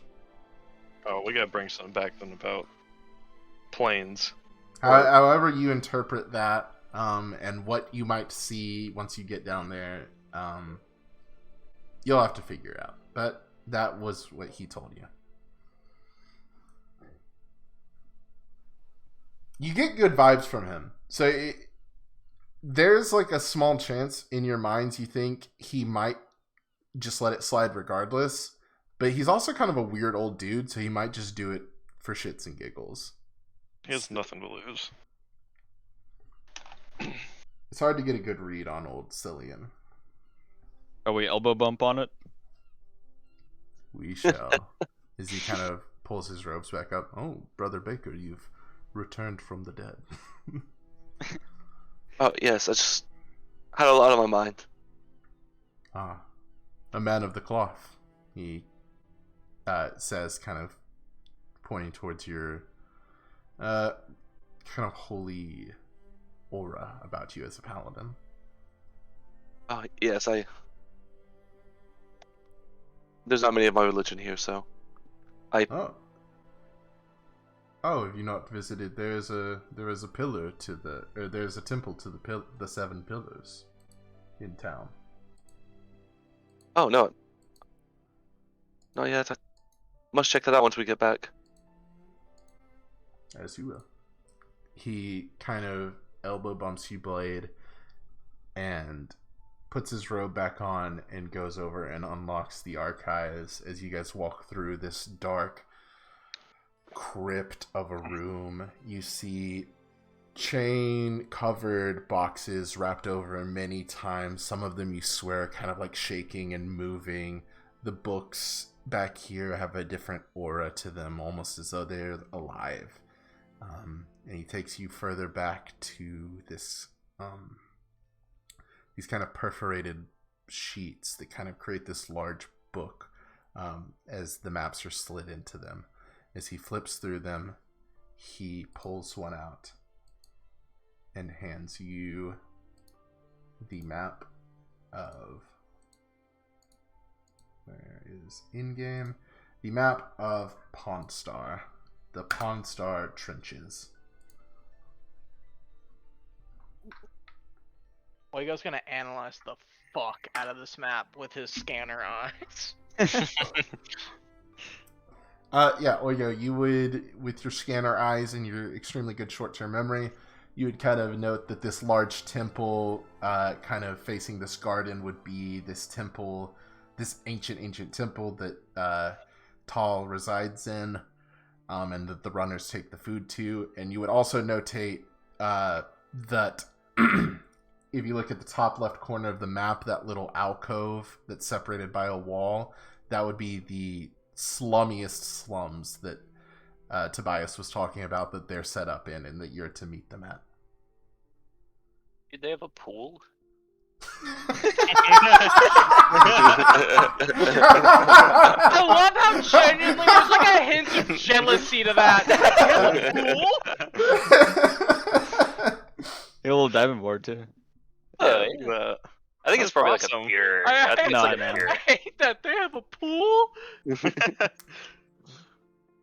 They're being subjugated by like a monster, but they have a pool. True. I don't know how you intend to get down there, though, unless you know of a secret passage that we don't, or unless you are the size of a rodent that can sneak through smaller obstacles. Well, would you believe we haven't quite figured that part out yet? He kind of chuckles. I'm sure you'll find your way, Mr. Grimby. So, surely someone in the academy or in the town at large will be able to help you with that one.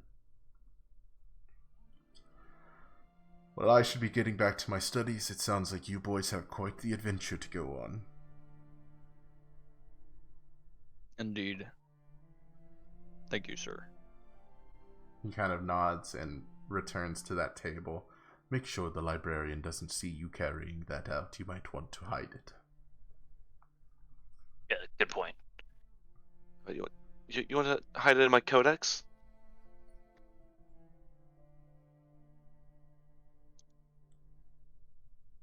Sure. I don't know which one of you has it. I think Oigo had it last. Yeah, he was just The studying map, it. yeah, I'm just like, you just see like Oigo's eye almost like a fucking like scanner beam, just kind of analyze this map. You see his eyes do widen when you mention your codex, Brother Baker. Do you mind if I flip through it to see how far you boys have come? Yes, I don't mind at all.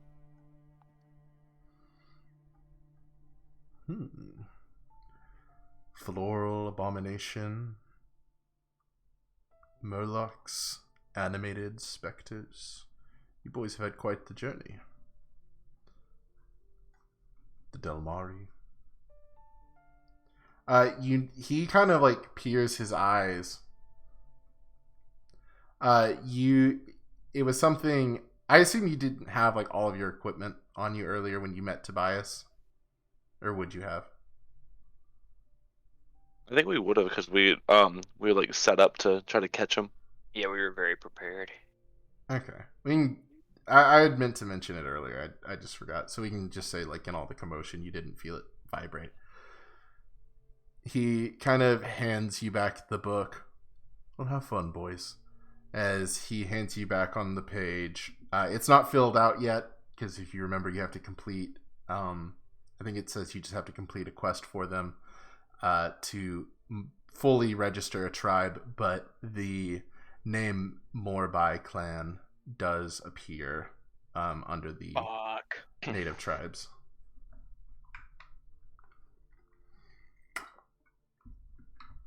It doesn't say anything about them or anything. It just has the name and kind of like a little picture of Tobias.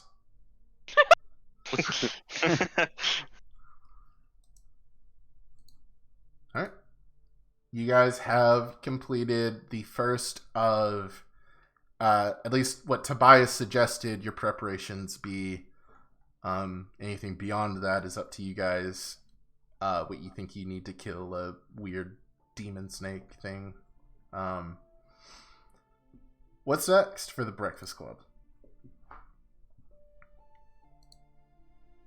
You want to search around for scholars that know how to shrink? Love that out of context. Yeah. Scholars that know how to shrink. Yeah, dude, let's hunt for some nerds that know how to minimize. Yeah, they do the work for us. We need shrinking nerds. Shrinking. It's like a subcategory. But how tall are the rats, by the way? Kind of from the handful of them that you saw, you could imagine they range from 6 to 9 inches when they're standing on their... Oh, fuck, never mind. I just saw the disguise spell. I can shrink myself, but it's only like a foot. No, they're very, very small. Yeah, that makes sense. Alright, let's take a... I need to use the bathroom and stuff. Let's take a 10-minute break. And then we'll come back and look for some shrinking scholars. Epic.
I'm unmuted.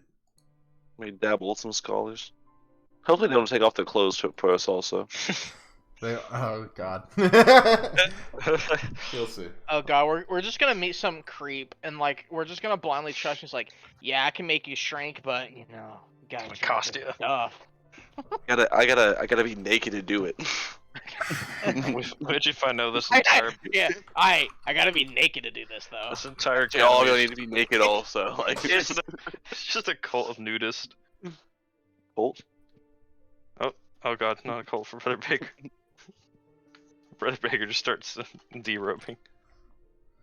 Alright.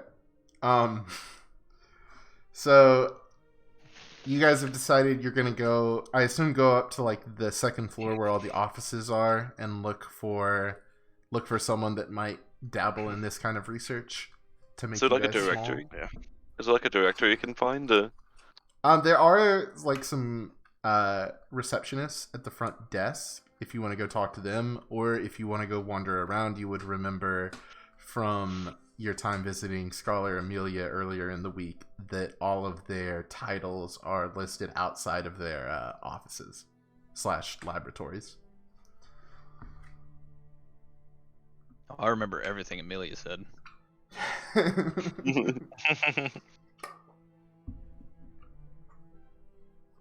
So it's whichever one you guys want to do, but those would be like the two ways you could track down this.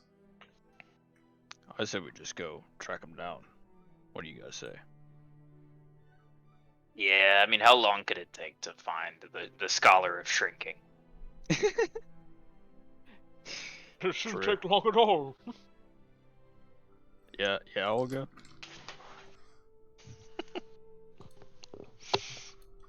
I'm sorry.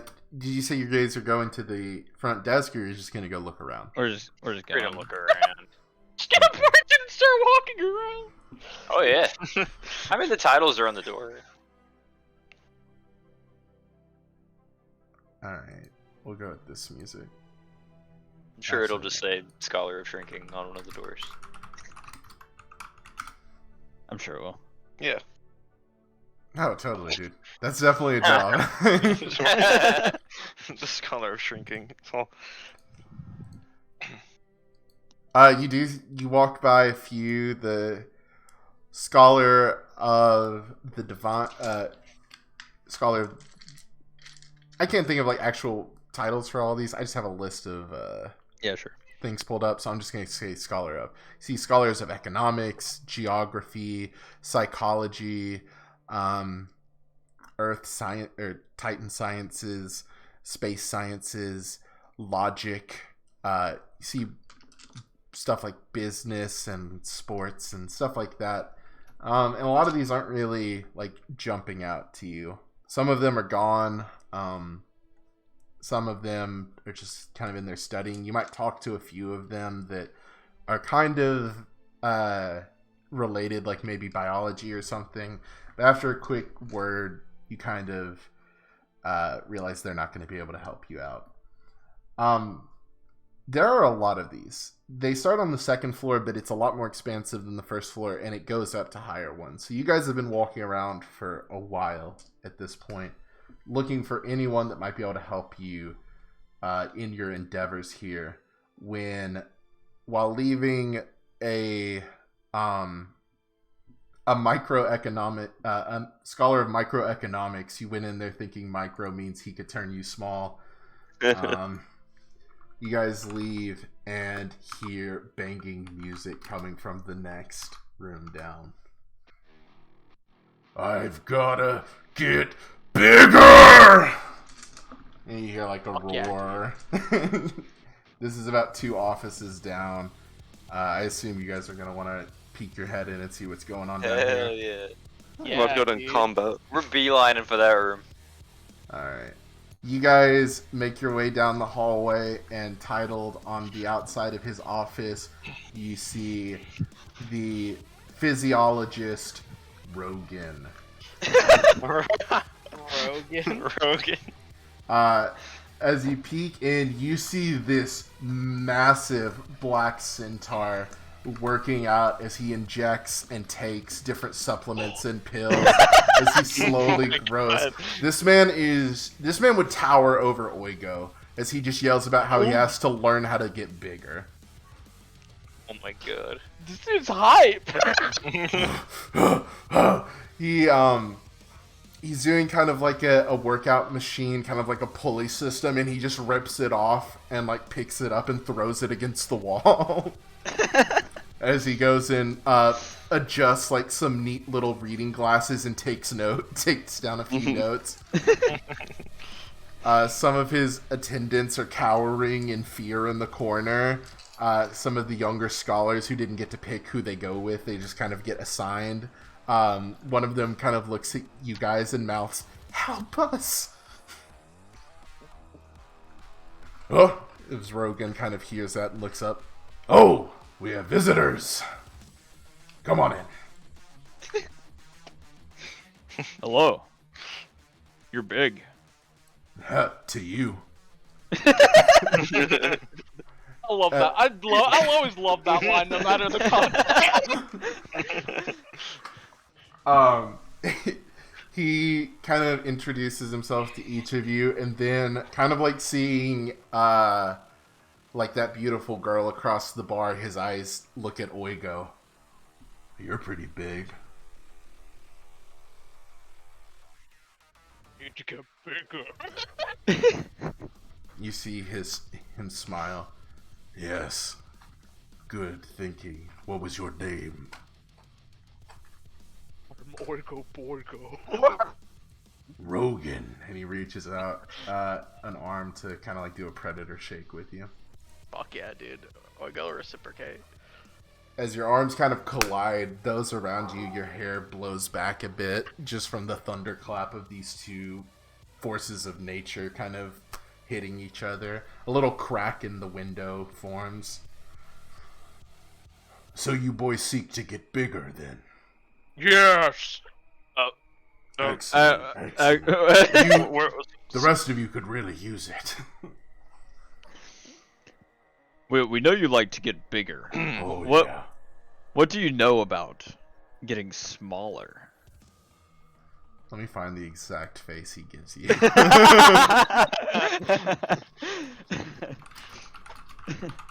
be the most like disgusted look. There's a very like particular face he gives you when yeah, here it is. His head kind of curls back into his neck as he gives you one of these. Oh my god.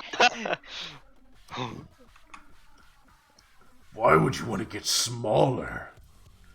Oh, I don't want to get smaller. I would love to get as big as possible. Hell But yeah. But I would like to know what I should avoid that would make me smaller. That way I'd never do it. Alright. Well, come in, boys. Come in, boys. Come in. He goes over to where his books are. Many of them you can see he's ripped in half in anger and then have had assistants tape back together. He begins to flip through. Oh, sorry. Where are my manners? This music. And he gets up like he's gonna go turn it down and well, fuck. There's no like recording. I forgot our time period. He yells. He has like a band playing in the corner. He tells them to play loud. I'll turn up review radio. You don't have to. He kind of sits down and begins to flip through his pages. The human body, or whatever race you may be, I'm not a human, but the body can only get so big. Minotaurs could never get this big. Yeah, this is where science comes in. You see, guys, I learned a valuable lesson early in life. Science, it's not just for nerds anymore. Yes. It's for cool guys too. This guy's awesome. Grimby's just like smiling and grinning because he thinks he's cool now.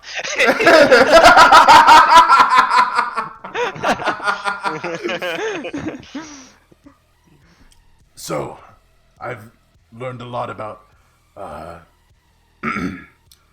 vitamins and supplements and kind of what mixtures of proteins, plant and animal, kind of form to coagulate your muscles and expand even your bones and your structure at exponential lengths. Sadly, it was not without mistrials. And he kind of shakes a little bit. He gets up. I decided to keep him as a pet because I just couldn't stand. I couldn't stand what I did to him. He goes over to his bookshelf and kind of pulls off a cover. He likes to sleep during the day. You see one of these large kind of land sharks that the settlement uses for horses, the bullets. But it is the size of like a hamster.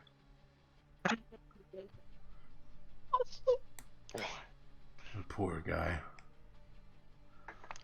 What did you do to him? There was a flower found found not far off of the northern coast, not far from the city. We found flowers that were growing out of the sand. We thought, hell, if this flower doesn't even need dirt to grow, it must be one tough bitch. It'll probably make me real big. One of my advisors wisely told me to not try it on myself first. God, I'm so glad he did. We ground it up and turned it into a powder. We got drunk that night and went and stole a boulette and had them sniff it. And they turned me. Why does Island just have a complete mega chat on it? Awesome. It's so fucking cool. And it turned into this freak. I'm sorry, baby. I didn't mean it. He kind of like pets it and gives it a rat to eat. Sir, any way to reverse it? Have you tried giving him anything that makes him bigger? No. Originally we hoped time would have done it, but sadly, it's still small. It's been like this for 4 seasons now, and has not grown an iota. I see. Maybe we can give him something to make him bigger.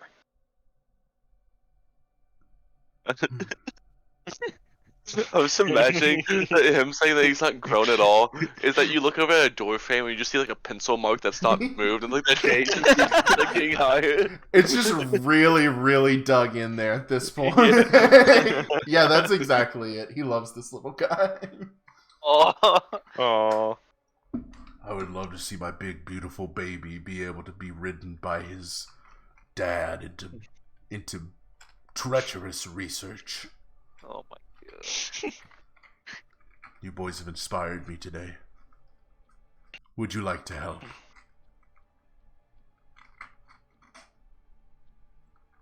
This flower's in the northern coast, you say?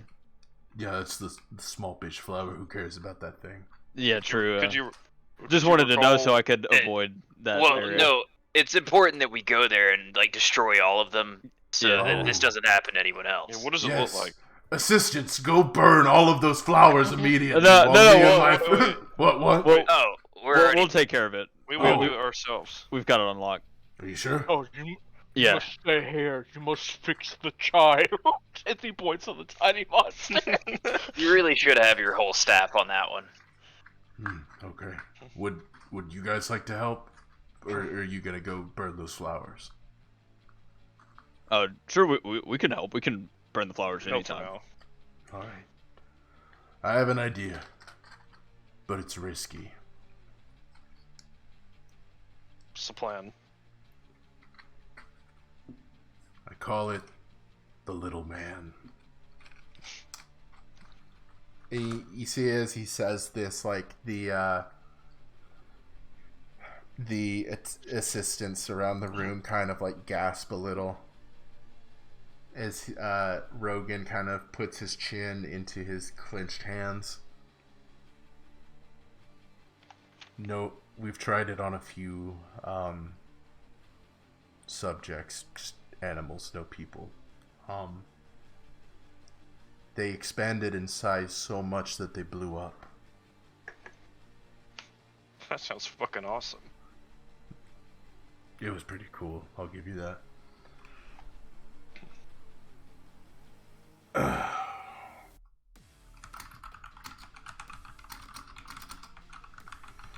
Sorry. It is a monumental amount of protein that through genetic modification has been able to be condensed down into I know you guys probably don't eat this crap. You eat real man meat, but tofu, the little cubes of imposter meat. Oh yeah, Hate that such shit. gross. It's about it looks about like one of those, but it has 300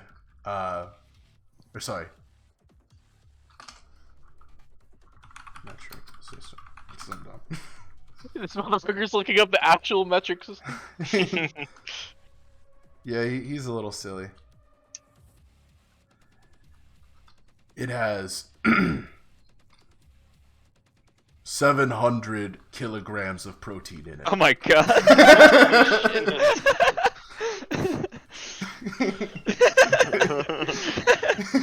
Okay, alright. Oiko's visibly drooling.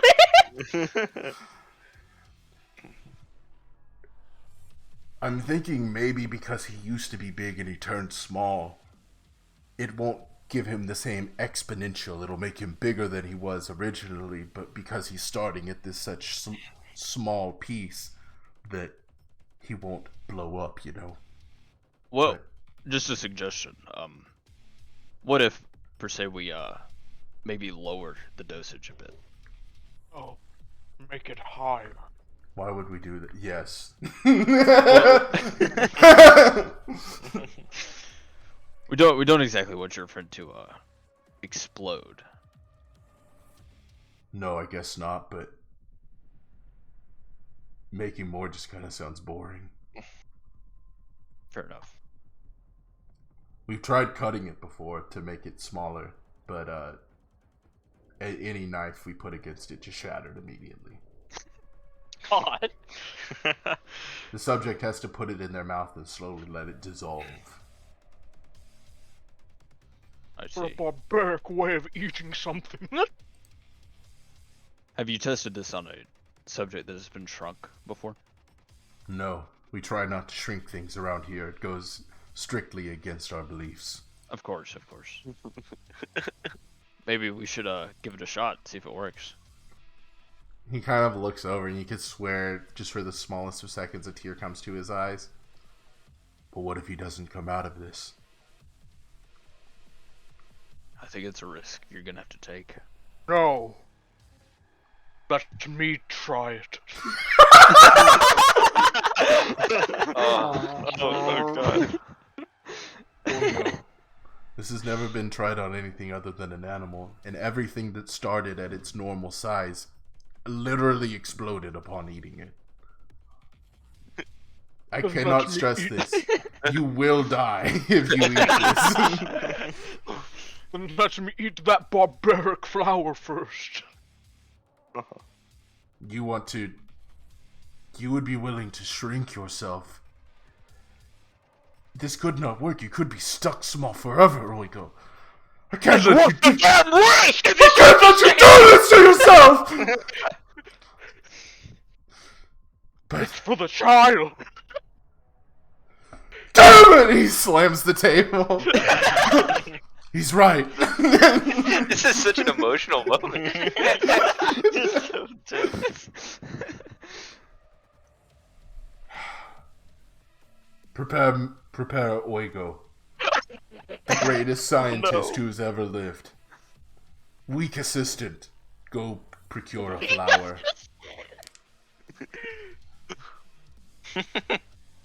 Would you like to do big guy shit one last time, just in case you don't come back from this?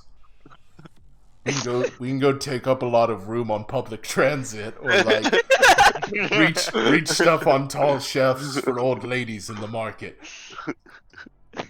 No, I know exactly the last thing I want to do. This Oigo just kind of like steps to you, Grimby. Oh god. How's the weather down there? The windows shatter as Rogan's like thunderous laughter just kind of bellows out. He puts cracks in the table from like smacking it as tears are coming out of his eyes. Oh, he got you so good, little guy.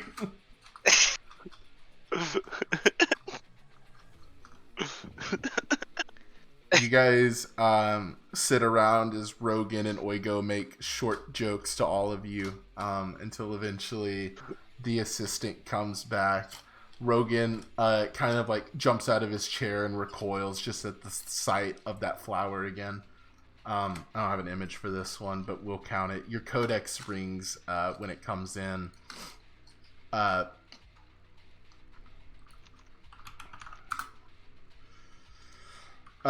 When he comes in with this flower, as the it is called the Zigar, Zigar, Zigar. It's this kind of thin blue wispy flower that kind of like hisses at you, taunting you that it's gonna make you small. What the fuck? That way, that is gonna be number 6 on your plant codex, and I'll make a card for that later. How did he think that this was going to make him bigger if it's taunting us about being small?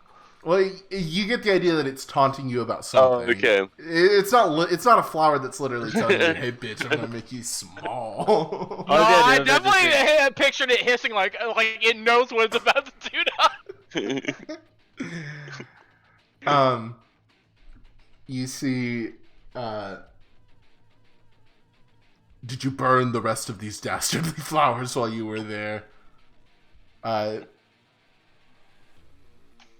you guys look over to the assistant, he's just like, "Oh, no, I didn't know I was supposed to."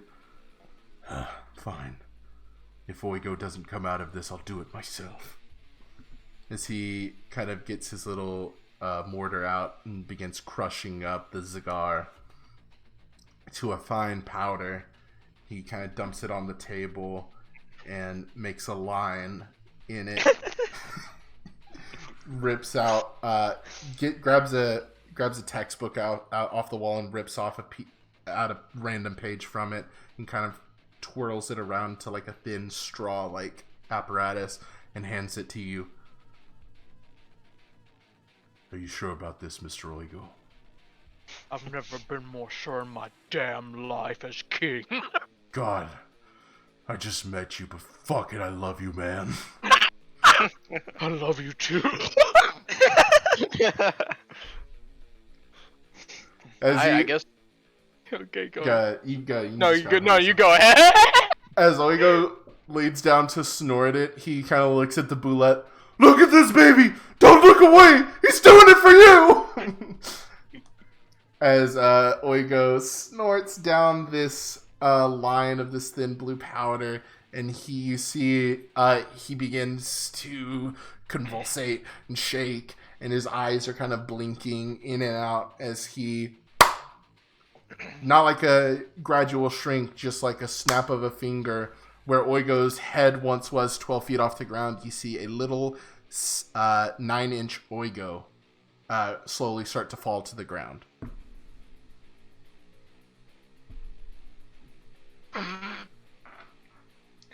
Does anyone do anything about this?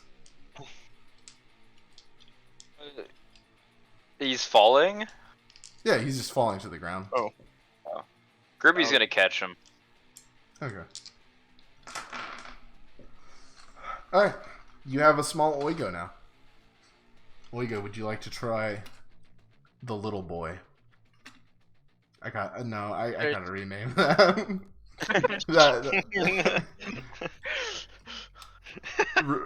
Rogan's like, Oigo's gonna let the little boy melt in his mouth. oh, Rogan's like, God, we really got to get better optics in here. This is why we don't get funding.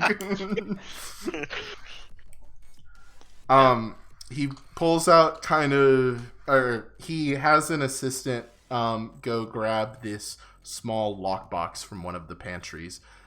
You see the wood under this lockbox is like bending, like it's about to shatter. This weak little assistant cannot get this thing off.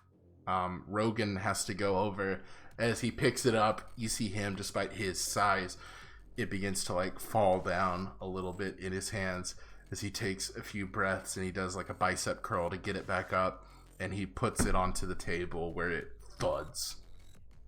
As he pops it open, you see there are about 12 of them in here. They're about the size of a sugar cube. As he puts on gloves and takes one out and strains to lift it up, and he places it in front of little Oigo. It's too big to fit in your mouth. She'll probably just have to lick it for a while. Oigo starts to make out with the cube. Okay. Can we get a makeout check? Yeah, Sleight of hand. Give me a performance roll. 23. Damn, this guy's got moves. Look at him kiss that protein powder. Oigo, you begin to lick this sugar cube, and as you do, you feel the most horrific pain in your body begin to surge all the way through as your muscles and your bones and all of your organs tear, rip, reform, tear, rip, reform.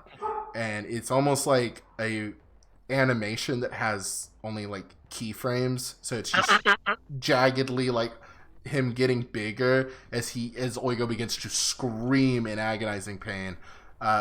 The result, because you were small when you took it, you don't die, you don't blow up, but the pain of this happening, you are reduced to 1 HP.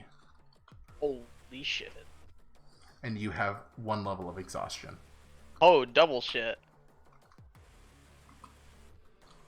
Oh, my big Oh, my big boy is back. And Oigo is the exact size he was before.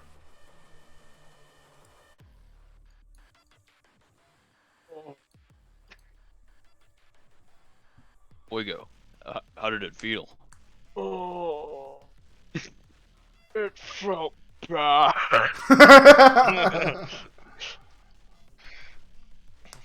But it works. Right, works. Feed it to the child. Oh, it works! He runs over and takes the boulette out of its container. Come on, buddy. I can't wait to ride you. This is gonna be so good. And he gives it one of the sugar cubes, and as it licks it, it does the same thing that happened with Oigo, but it doesn't stop growing. Yes! It grows bigger than a normal boulette that you've seen, and it grows and grows and grows until eventually its skin stretches to the point it can't hold the muscle that's inside of it, and the boulette explodes. What? But it worked. But I just starts crying. child. This is your fault. He points to Grimby. What are you? What are you talking about? At least he was big when he died.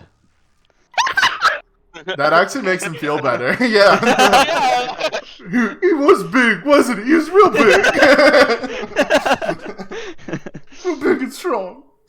He like sniffles. So I guess it's not. I guess it sometimes works, but it's not 100%. Oh God. We could have just rolled bad and it's very likely to work. Or we could have rolled really well and it's very unlikely to work. It's a weird way to phrase it. Well, I'm just saying, we only have done 2 tests. So it's almost a coin flip then? We don't know. It could be a coin flip. It could be 1% it fails. It could be 1% it succeeds. Could also be different species. Yeah, perhaps. Well, Wait, is there just like blood everywhere in the room now? So it's Because just- Yes, just a mess. everything is coated in blood and muscle. Oh my god. sorry about your friend, Rogan. We're gonna go burn those flowers now. In his memory. Of course. Thank you. And he kind of sits there and weeps in the pile of blood as you guys head out. Oh, that's so sad. Are you guys the heavy lockbox with the sugar cubes? There's still 10 of them in there. Is still sitting on the table. Do you guys do anything with that, or are you leaving it here? I'd assume we just leave it. Okay. All right. We can keep this part brief. You guys, I assume, go do the flower now. Yeah. Yeah, you guys kind of head north and are easily able to find these flowers. There's a big grove of them, basically right where he said, where the northern bend of the coast, and you find plenty of them. Do you want to just take 5, 1 for each, or are you wanting to take more? I want to take more. More. Okay. How many do you guys want to take? I'll roll a D100, and that's how many there will be in this bushel. There are 18.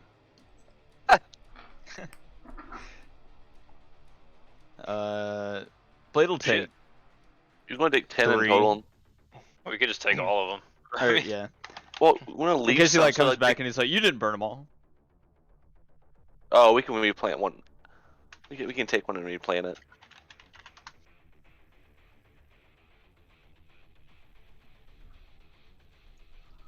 All right. So you're taking, I'm sorry, all of them?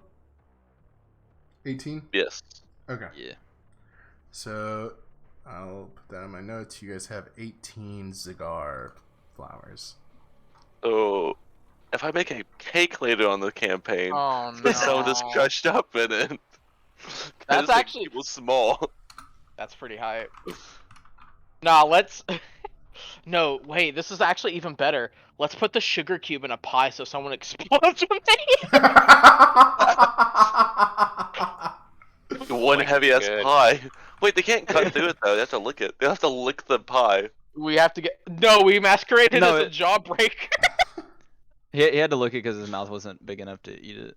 Yeah. Oh no, You- he still said you couldn't eat it. You'd have to let Yeah, it that's a Suck on it. dissolve. Yeah, or you could just whatever. market it on the street as like a popsicle or Wait. something. Was like he said it. On the Oh, wait. Wait. Go check out this awesome popsicle that makes you explode if you don't finish it. You'll This- explode with flavor. I wish this was Mimic now, because Mimic could definitely get away with doing this. Oh my. What's it called? Yeah, those guys were terrorists. I heard. Called? I mean- didn't he like you said that the box was like heavy for him to pick up and like move around? So whenever you put one of those in your mouth, does your like head drop down because of the weight? No one tried it. Yeah, and then your jaw breaks on the floor. Hence a jawbreaker. Hey, True. Alright, here we go. yeah, we Yeah. just call them jawbreakers So I'll still be They're just listening in. instead of for a reason. little boys. I'll still be listening. I don't know. I in think if Little you Boys guys- is catching on. Oh, so I'm muted in Discord. Well, we couldn't say the word because Fine. Oigo was making out with one. Stop biting it. Gumby, stop biting that.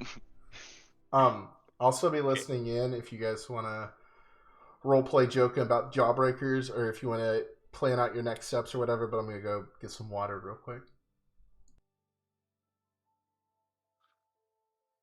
Wait. So, wait.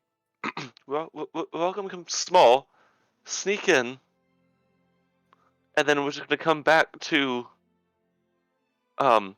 Rogan and be small. Yeah, we're gonna have to come up with some Oh, explanation. well, But when we burned the flowers to smoke, we inhaled the smoke and it made us small. there you go. There you Yep. go. That's a good one. That's smart. We also feel- have another problem. We have to look like rats. Well, also the other problem of we may die if we try to become big again. That and I'm- also we have to figure out how to stop this snake from killing thousands of innocent rat people. I'm okay with being small.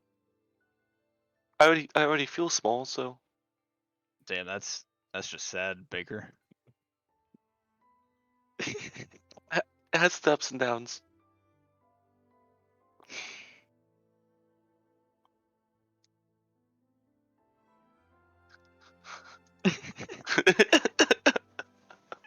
I don't know what to say to that.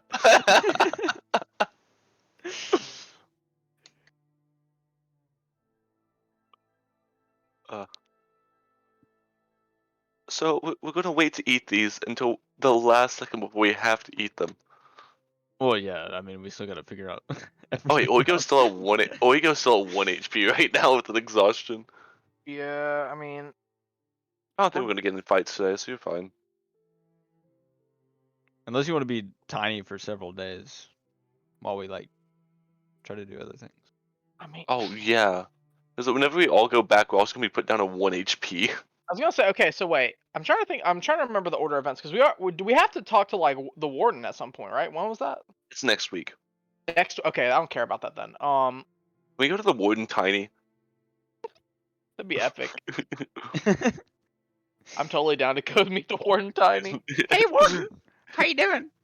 we all talk in high pitched voices. Oh god, Zach's like, Yeah. okay, I was- please just eat the jawbreaker.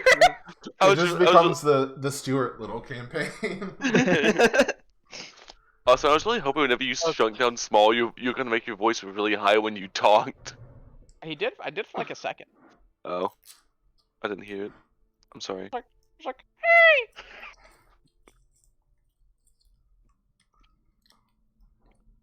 Damn, why did his horse die? Basically, his horse. I don't know, man. Belay. Maybe he rolled bad. Maybe it was incomplete. Either way, Oigo's definitely gonna eat one of those later on to just try to get really, really big.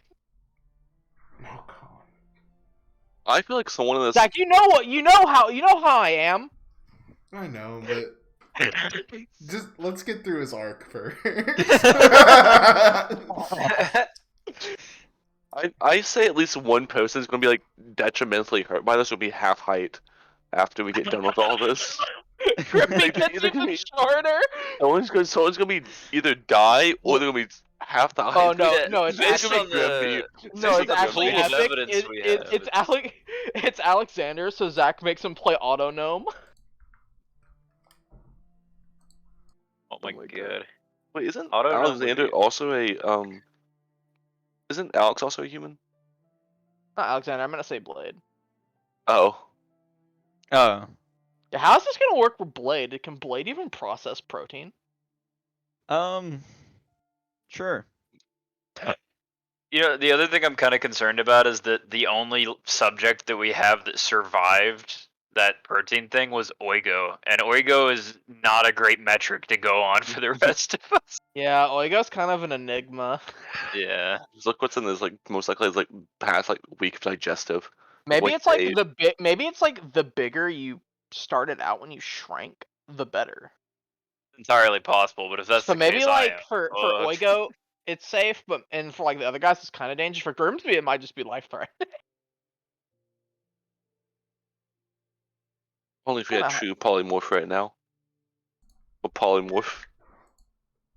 Yo, we're kind of like hella levels behind from that spell, dude. Yeah, I We're not know. even, I don't even think we're gonna get it high enough in the campaign to get that spell.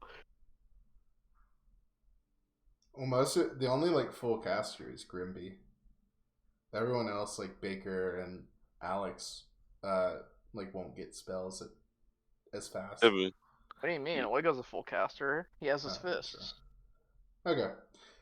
So you guys are coming back into town after you've collected your cigars.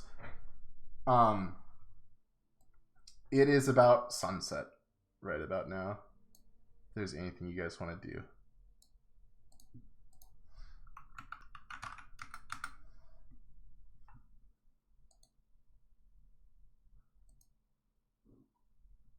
Oh yeah.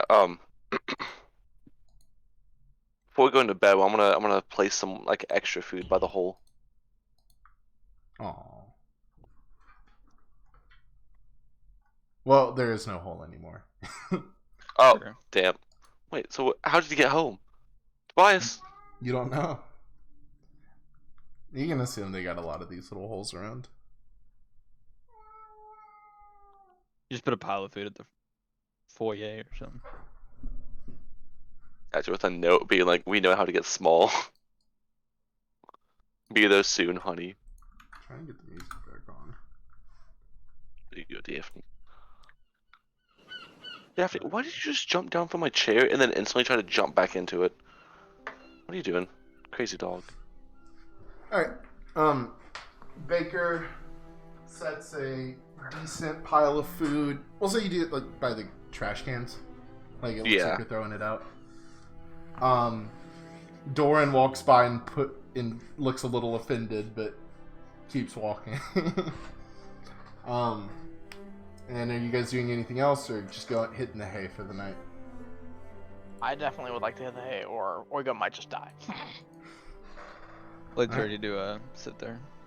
Alright, as you guys go to hit the hay, the Kraken returns. Oigo, roll initiative. Round 2. Okay. Yep. You guys can all take a long rest, although I think the only one that needs that is Mr. Oigo. Oiko lays down onto a nail in his bed. Takes 1 point of damage. And you guys wake up on the 26th. The shops have are opening today. So you can go check those out or continue whatever other else preparations you guys want to make with the Morbi.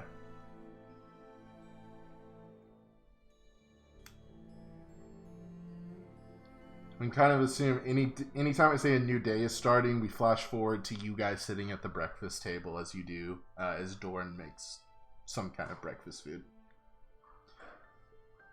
Oh, fellas. What do you say we hit the shops today? See what we can find. Yeah, we should do that. Maybe they'll have a way to get big there without us exploding. True. Probably Also, not, but we also need worth it. to look like rats somehow. Not sure That's gonna easy, happen. we just look like Grimby. He gets it. Don't we? And then Grimby starts doing a make- little rat impression with his front hands. Don't we have the makeup from Tama? Oh, true. There should still be some left, I think. I don't know how that's gonna make us look like a rat, because I don't think rats wear makeup. But Dude, that's racist. is it? Is that God? The fact that you don't know tells a lot. Alright. You guys kind of discuss what you're going to be looking for today, and you disembark from the from the dorm. You have two options, really. I mean, more options within them, but you have the general market and the market of the Vale.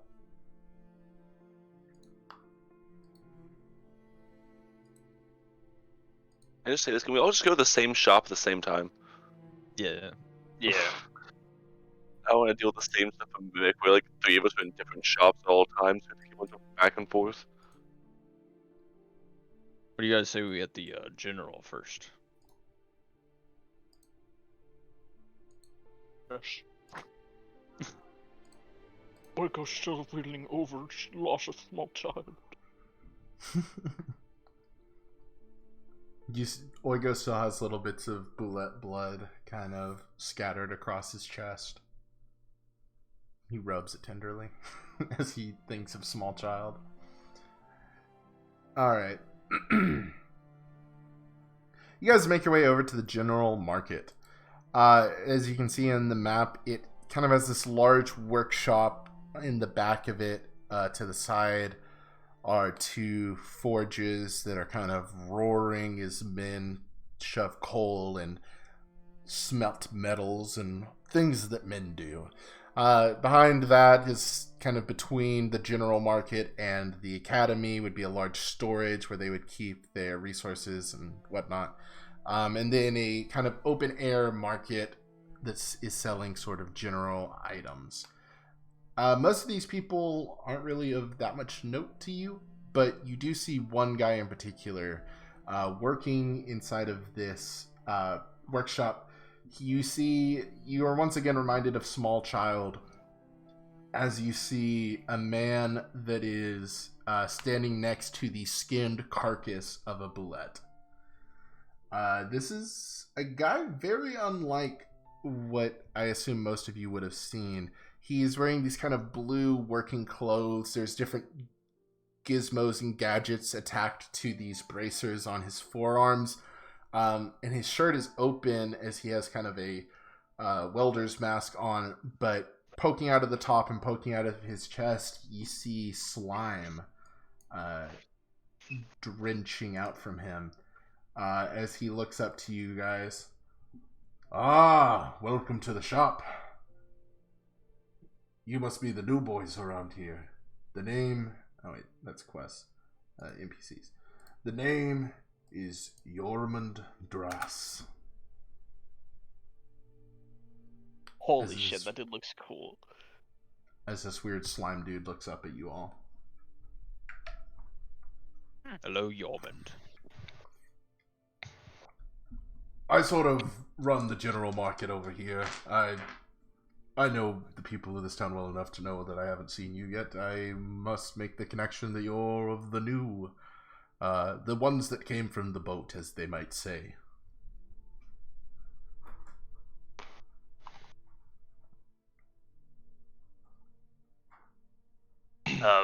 Quiet on. Yeah, Did we have? Yes, you, well, you I can was stay just with them thinking of how across to the answer pond. that. We came from a boat. Ah. It was. Cool. It was. It No, was, pretty cool that way. it was a boat. Ah, where are my manners? Let me introduce you to my son. And you see, kind of popping away from the forge, another little slime boy runs over to you, and you see, hey guys, my name's Piper. Hello, Piper. Hi, Piper. Nice to meet you. Nice to meet you guys. So you looking for some weapons? Fight some monsters? And you see he starts trying to making like flailing arm motions. I would love to take a look at your weapons. Excellent, excellent. Come with me. And you see as he starts to guide you guys over to the kilns or whatever you would, furnaces, whatever the technical term is. You see Yormund goes back to tinkering. He has skinned this boulette and has the hide kind of tanning on a rack as he implants little spikes into it.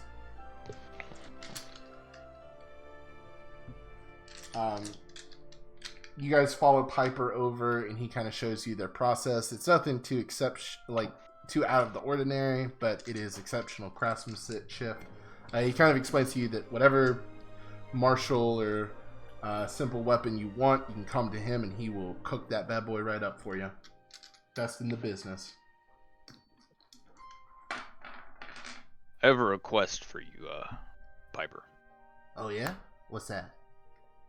You see, I have this firearm here, and it does well, very reliable. Yeah, I like. But guns. I'm looking for something with a little more kick to it, if you know what I mean. Like a new gun, or are you looking to upgrade this one? Maybe a new one. Let me get the list pulled back up. as to what we were using. It's in links, I think. Firearms rules. Yeah, here we go. So if you look in SOA links, right above the calendar, you'll see firearms rules. We're using the Exandria. I think that's the critical role firearm stuff they use. I believe. Do you have a pistol or a palm pistol right now? Pistol. Okay. So what are you looking to upgrade to? So I was thinking blunderbuss, but what's bad news? What is that? Brother, you think I know what any of this means? We'll just go. We'll go with the blunderbuss. Let me look up it. I like it. What's this? Bad news written in red. Oh buddy. I don't know if you're ready for bad news. Oh, it looks like it's like a sniper rifle. Oh, okay. Or kind of a sniper rifle. It has a scope on it. He actually just tells you bad news. You can see this bad news, baby. You can sit from that cliff over there and shoot a guy all the way across the island. And you see one of the other smiths reaches up. No, you can't. You can shoot it up to 800 feet. All the way across the island, baby. That's the Piper guarantee. Impressive. How much would it be to purchase one of these?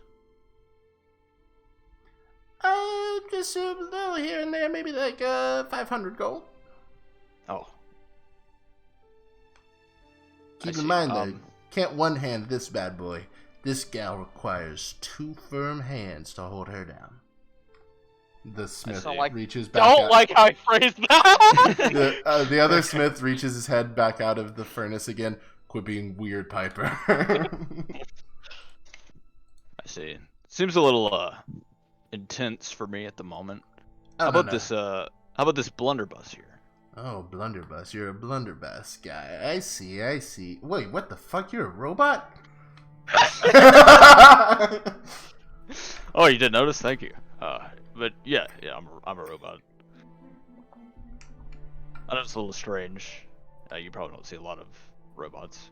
Sorry, man. All I see is money. I mean, valuable customers. Of course. How much for this blunderbuss? That's gonna be 300 gold pieces, my boy. My rotten doggy. Okay. That seems to be more my price range. I also have this, and I'm gonna pull out the what's it called? Green Tittix. Oh, you are some Tittix boys, I see. 1, 2, 3. Looks like you have 5. 1 for each of you. Basically these just pump up the temperature a little bit on your weapons or your armor or whatever you want to embed it into. I see. So I think I'd like to apply it to the blunderbuss. Okay. That's gonna be an extra. Since it's just green, it's only gonna be 50 gold to add that in there. Okay. So 350. Yep. More different minerals will cost more, but green Tittix, because some of them are harder to work with. Green Tittix is real simple. She's a easygoing gal, you could say, and you can slide her in there real good. You see this pops out once again. Stop.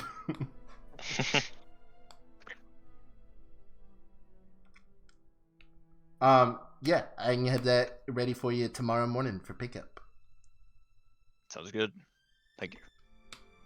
What about the rest of you bad mamajabbas? You looking for any guns, swords, or anything in between? See as he kind of leans back. Make Orko axe bigger. He kind of slams his axe with the green stuff. Oh yeah, baby. Same thing. Pick it up tomorrow morning. That'll be 50 gold, man. Also, I'm gonna give everyone. Oigo being kind of dumb, but also like he kind of likes the cut of this kid's jib. He's gonna give him 100 gold. Ooh. You see Yormund kind of, or Piper goes, "Ooh, a sucker I see, a sucker I see." You see Yormund kind of puts puts the axe that he was skinning the boulette with, kind of slams it into the table and pokes his head around and clears his throat. Freaking moral police, Dad. We gotta be good to the customers. Sir, you overpaid me. Here's your 50 gold back. No, keep it. Sure!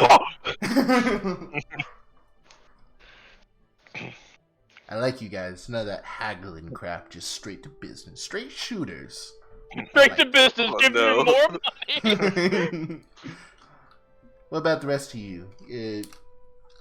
What say you can do with this musket here? With the green titix? I say I can make it fucking shoot harder, baby. Hell yeah. Here's 50 gold. Alright. Same thing tomorrow morning. I'll get my boys right on it. We don't work for you. Yeah, they're funny guys. What about you, week one? Looks at Project Baker. Y'all only do upgrading, or you sell also? Do you have any special greatswords? Or armor? No special ones at the moment, but we can make anything that we can make any normal stuff that's pretty cool. And then if you add the titix to it, it kind of enchants it a bit, so to speak. So I'll put in SOA links. Here is armor, and here, let me get weapons. D&D weapons. Here are weapons. They can make anything on these lists, and I believe these have prices already on them. Yeah, they do.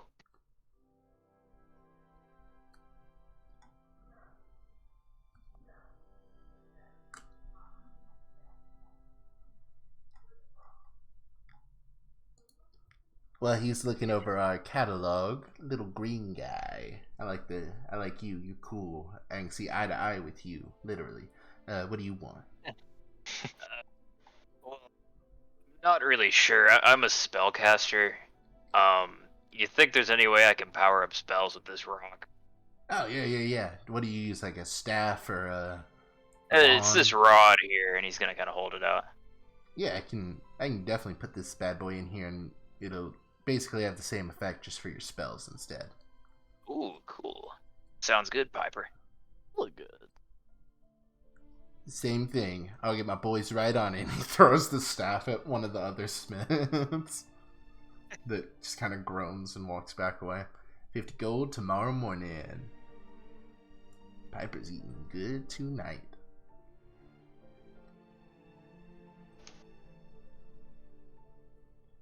Well, your friend here seems like the indecisive type, so you guys might want to go talk to my dad or look around the market, and he can figure out what he wants in the meantime. So we're not just all standing around here. We're all respectable businessmen. Right?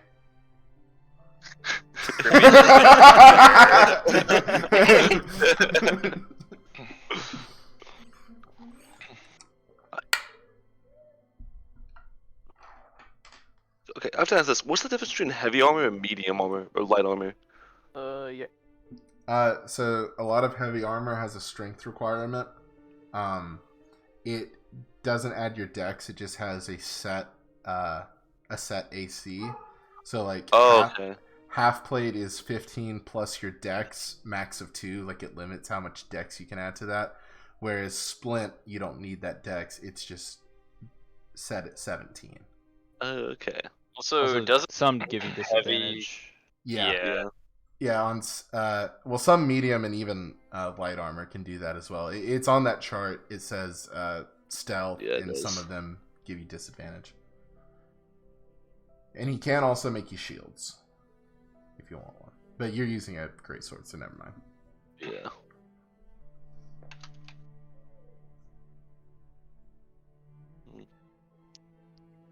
Plus dex modifier. Plus 2. Oh. And the titix will add 1. If you put it on armor, it'll add 1 to the top. So say you did like splint mail, and added the Tidix, the AC would be 18. Okay.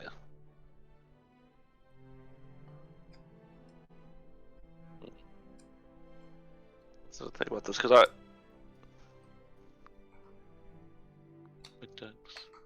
so if my dex is +1, that means if I got the the breastplate, it'd be 15. Because it'd be 14 plus that 1. Yep. Okay, I got it now.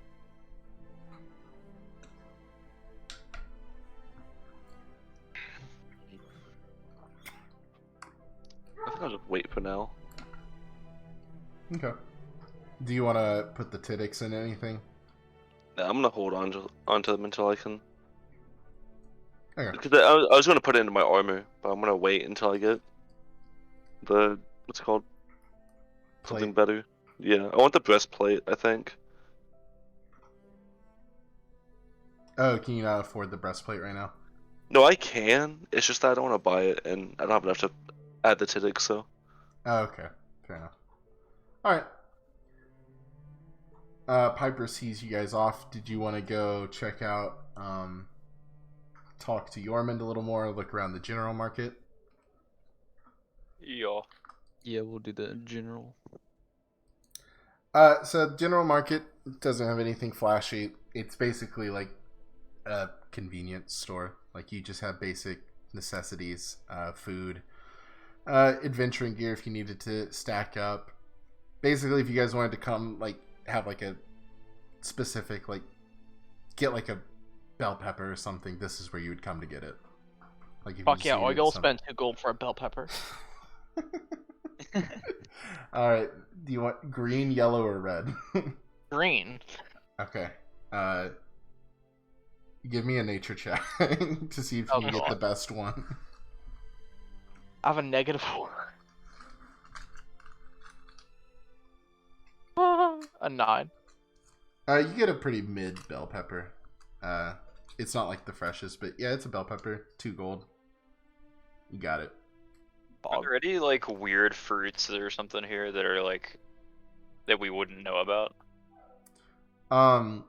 Nothing rings Baker's Codex, if that's what you're asking. But there are probably more tropical fruits here than what you would be used to. Since O'Shane's a little more northern. It has coastlines that would have some stuff, but I don't think pineapples and mangoes and stuff like that would be native to O'Shane, but they are here. Just wandering. So if you want to get like a pineapple, we got you. Yeah, Grimby will buy a pineapple. Alright, that'll be That sounds fun. 3 gold. Awesome. I get to add a pineapple to my inventory. That's actually the twist. Tall is allergic to pineapple. That's I how hope you so. break the seals. You just never know when you need a giant hard fruit for combat. That's fair. You know, that's fair. I could have to throw this at somebody, you know? As your friends are buying, sorry, I had to get a cat off the desk. As your friends are buying, different things, Yorm kind of motioned to you guys back over to him, before you head out. You guys want to check out something cool? Absolutely. Yeah. You see, he's been working on, or I guess he should explain first. Piper and the Smiths make excellent things, but I've always been a little more, I like to get a little creative with it. Unfortunately, Monster Wrangler Mustard lost this, sweet mama recently, right after she had some new pups. She gave it to us so we could salvage its meat and stuff, and I've decided to kind of make something from its hide. He kind of puts this hide armor on. See, maybe say you're out and about and something attacks you. You can.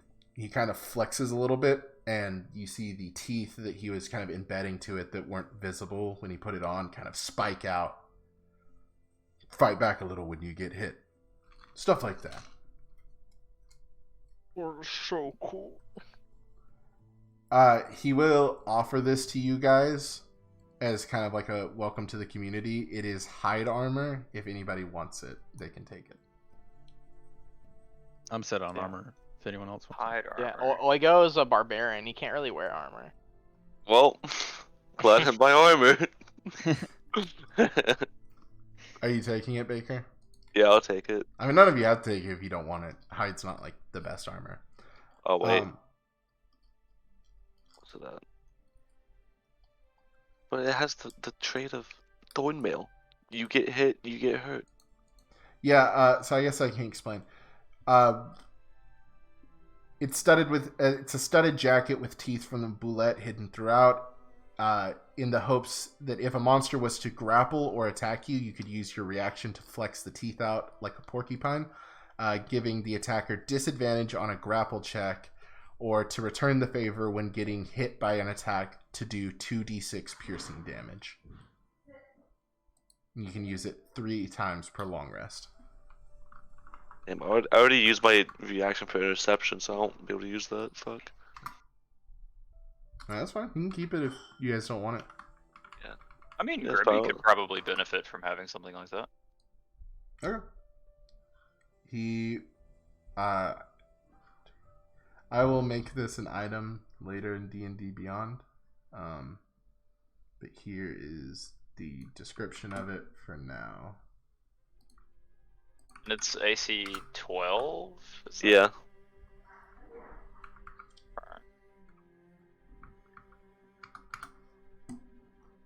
It is AC 12 plus your dex, max of 2. Just put hide. You can hide as a normal armor. If you just add hide armor on, it'll do that for you, and then you can just remember the reaction thing. Yeah. Basically, what I'm trying to get here at, guys, there's not a lot of cool big monsters inside these walls. They keep us safe, and I'm glad for that, having such a ambitious entrepreneur of a son. As he looks over, and Piper is kind of dancing around the other smiths as they're trying to work. He's dancing with the bags of gold he got from you guys. So, if you happen upon some monster parts that you think could make something cool, bring them back to me on your journeys, and maybe we can cook something up together. Just a thought. Wait, didn't somebody get something from like one of those like zombies? We were like in the fucking Tama's place. Grimby has 2 sapphires. Oh, that's what it was. Okay. Oh, yeah.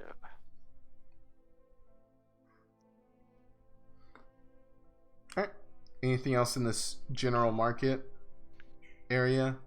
If you want to search for anything in particular, we kind of breezed over it, but if there's anything in particular you're looking for in the in kind of like the general store area, I can tell you if they would have it or not. I think I'm all set. Oigo's gonna look for a stone. Just a normal stone? Just he wants to find a good stone, a good Oigo stone. There's a lady on the outskirts of the general market that has a little booth. Or it's a little girl. She's selling pet rocks. How much was it again to do the axe? It was like 50 or 25. It was 50. 50. Didn't you tip an extra 50? Oh yeah, and then you tipped an extra 50. I tipped an extra 50. You're right. That's a good tip. 100%. Oigo's gonna take pay it. her. Oigo's gonna pay her 200 gold for the pet rock. You haven't even seen the other stores, Austin. These things are 5 gold. You know what, Zach? Let me play the character. Okay. You know what? You're right. Play your character. She is flabbergasted as you just drop this 200 gold pouch onto her cart and take one of the rocks. It's a nice, smooth, excellent stone. with two little googly eyes and a smiley face drawn on. I'm gonna name you Better Baker. What? The girl just begins to cry as she tries to get out the words "thank you" but can't. Say what you will, but Oigo's stimulating this economy. Alright. You guys heading over to the Vale Market now? Yeah, I also just realized I can't really use this hide armor. Sell it back at a higher price. You could try to sell it to somebody. Because I didn't realize, but since I'm not proficient in medium armor, I get disadvantaged on like a bunch of stuff. Ooh. What am I looking for? Terrendale. Okay.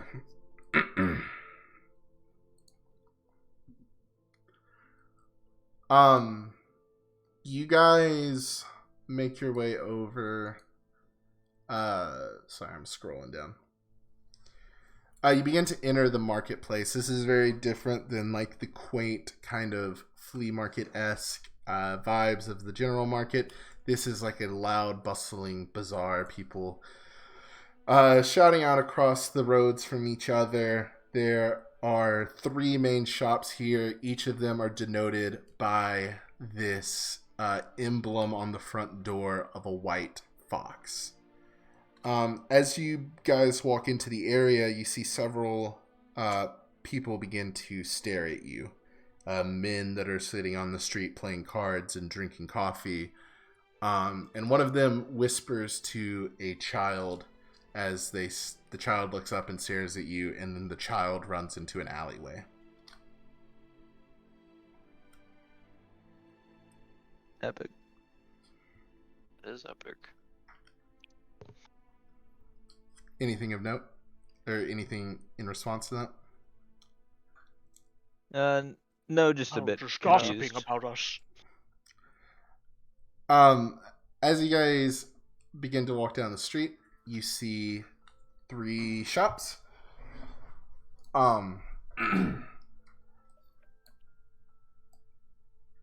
Thousand Thread Moon is a clothing store.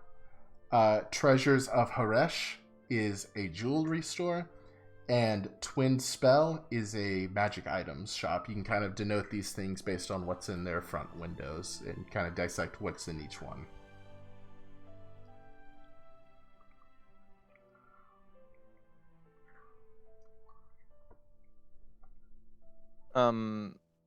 I'm gonna go to Thousand Thread Moon. I assume you guys are all sticking together. Yeah. Yeah. We We'll Good just move. follow. Good move. yeah, we said that, we even said that earlier, like instead of all of us going to different shops, we all go to the same one. Alright. Because we'll end up all going to the same shop. You said Thousand Thread. Yeah. You go in there. The room is bright and colorful. Fabrics kind of strewn about coming off of the walls. It looks like almost like a dream walking in here. There's so much color and glimmer. And sitting behind a tailor's desk further back in the building, you see sitting at the tiniest desk with the tiniest sewing machine, just kind of daintily threading two pieces of fabric through. You see this large, stoic man who pulls down his glasses and looks up to you and introduces himself. Ah, new customers. The name is Pharaoh, the greatest tailor in Aspera. You see his guards are perfectly outfitted. He feels almost better than he normally would be just from his outfit. Is kind of this strange, complex vibe you get. Hello, Pharaoh. We're looking for something a little specific. Well, I can tell you about our special services. I can show you my what I'm offering this fine morning. or you can give me your request. Whatever suits the customer. We could take a look at what you have first, perhaps. Alright. I'm going to put his inventory in SOA in-game. It is images with the name of the item and the gold value. And then if you want to learn more about it, you can ask him or do Arcana checks on it.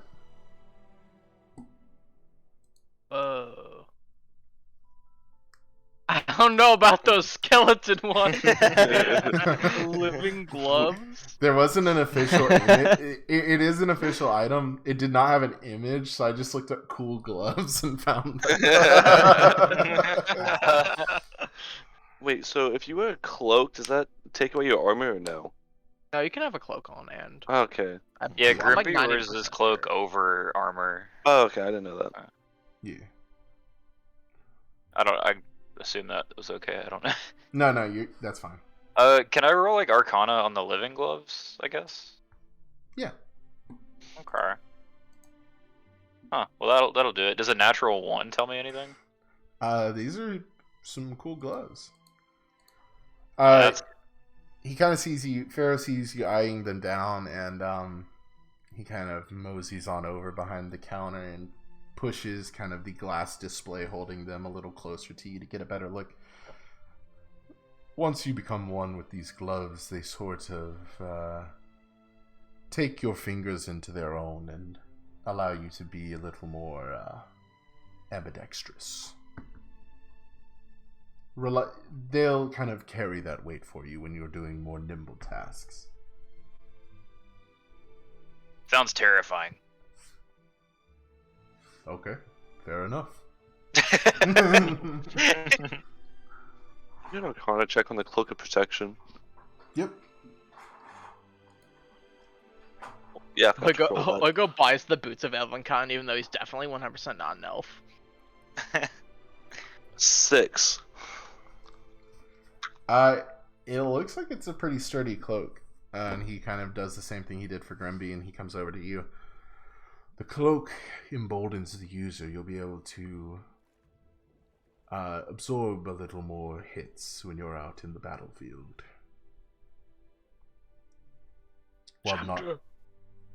While not looking like a doofus.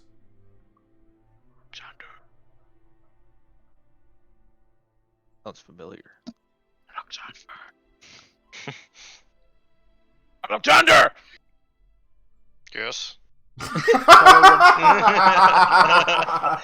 I borrow 102 gold? Yes, of course, my lord. Apologies, it seemed I had been daydreaming a little more often since the hangover. It's alright. Many of Just my feeling a dwarven little- friends have that effect. Oiko's immediately going to buy the cloak of protection. With I did the math. He has exactly 350 left since he borrowed 102 from. Alright. You buy it. It is a attunement item, so you will have to attune to it at your next rest. But Finally, kingly robes. it kind of is. It is sized for like a normal sized person, so it's kind of like if an adult put on like a child size like Superman cape. Kind of dangles on your back. It will still have the effects, even though. I know. I like that a lot. It's a good visual. I like that. Anything else in here in his base inventory excite you guys? I'm broke as fuck. I'm broke. Okay. Are we about to ask him for furry outfits? That's what I was thinking. That's why we were in here. We were gonna ask I was for gonna furry get there, outfits. but I can tell you about my special services as well, if it interests you. we're Such interested. as. Each of the stores here, part of the Veil, to be a part of the Veil, we must offer a special service amongst our normal stock of items. Mine are called abjuration alterations. The clothes... I'm just going to read this out of character. The clothes we wear drastically affect our outward perception by others as well as our ability to complete tasks. A businessman will be much less likely to make a sale wearing gym shorts and a tank top, while an athlete will be much less successful in the gym wearing a suit and tie. Pharaoh can alter your clothes so that your style and comfort match your needs. Rather that be loosening the inseam of your pants to make you more dexterous, or adding a small details on your cloak to make you more charismatic. I'm not sure how hemming your pants could make you wiser, but it's a game, so fuck it. Basically, his current setup, you can... your outfit as a whole, not individual pieces. So if you get more stuff for your outfit, they don't gain more charges of this. You have 3... You can get up to 3 alterations. Each costs 500 gold, and these are used to give you a boost to any base attribute.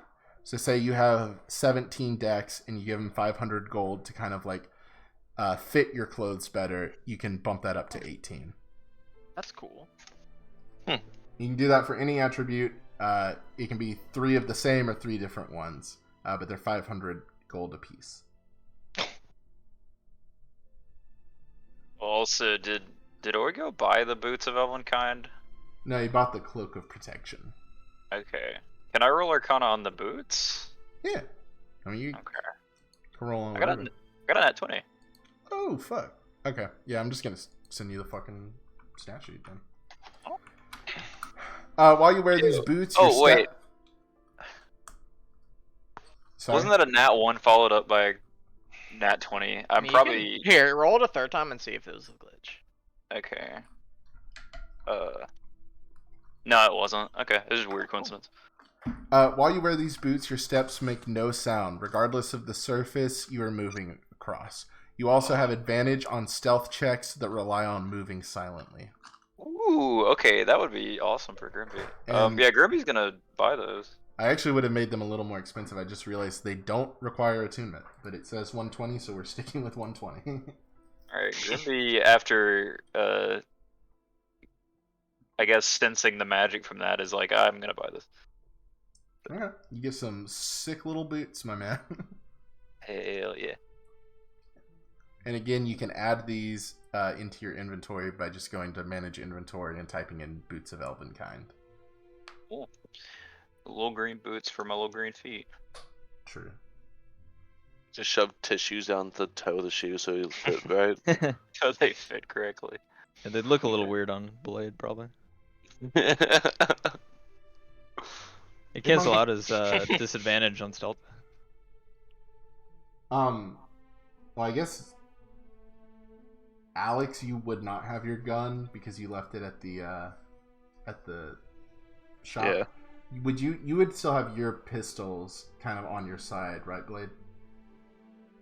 Yeah, I got my pistol. These bracers of range might be quite excellent for any of you who use firearms. It kind of steadies your arm and makes you more adept when you fire. It works for bows as well as guns. Just I would be something for the very future. interested, but I seem to be a little short on gold at the moment. I'm afraid I'm a little short as well. And I like to think of myself pretty accurate with a gun. That's fair. You can always be more accurate, though. Just a thought for the future. Plus, they look sick. True. So what was this request you had, Mr. Blade? So, we're having a costume party. Good start, good start. What? Lied so much.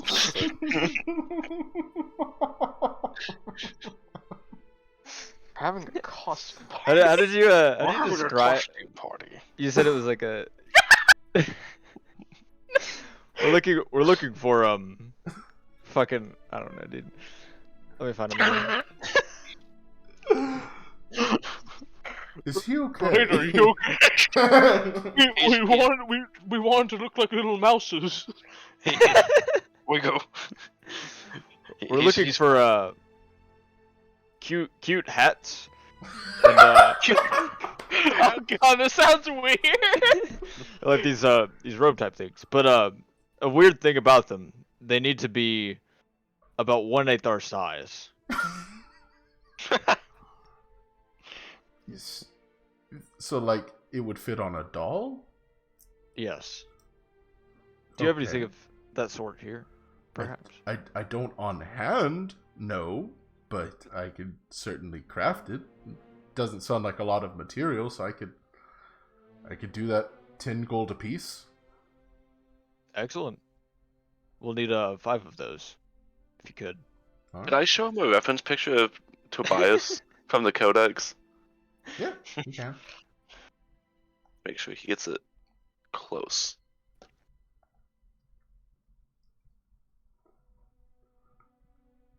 You walk up to the event and you and all your boys are matching. All looking just like Tobias.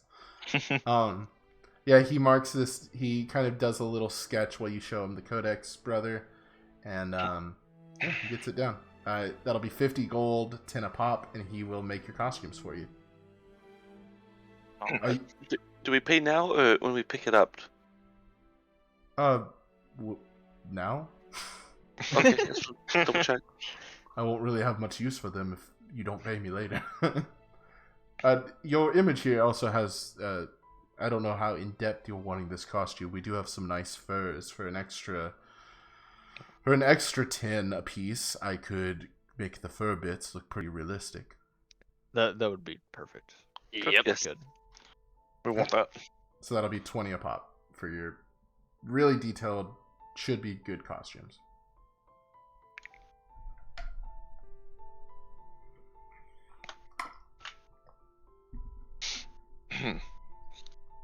Alright. And with that, you guys now have 2 of what he suggested preparations done. Now you're just... The last thing he suggested was to find something to weaken or magically subdue Tal once you guys get there, so that you can, so that he can't focus on his seals or his curse marks.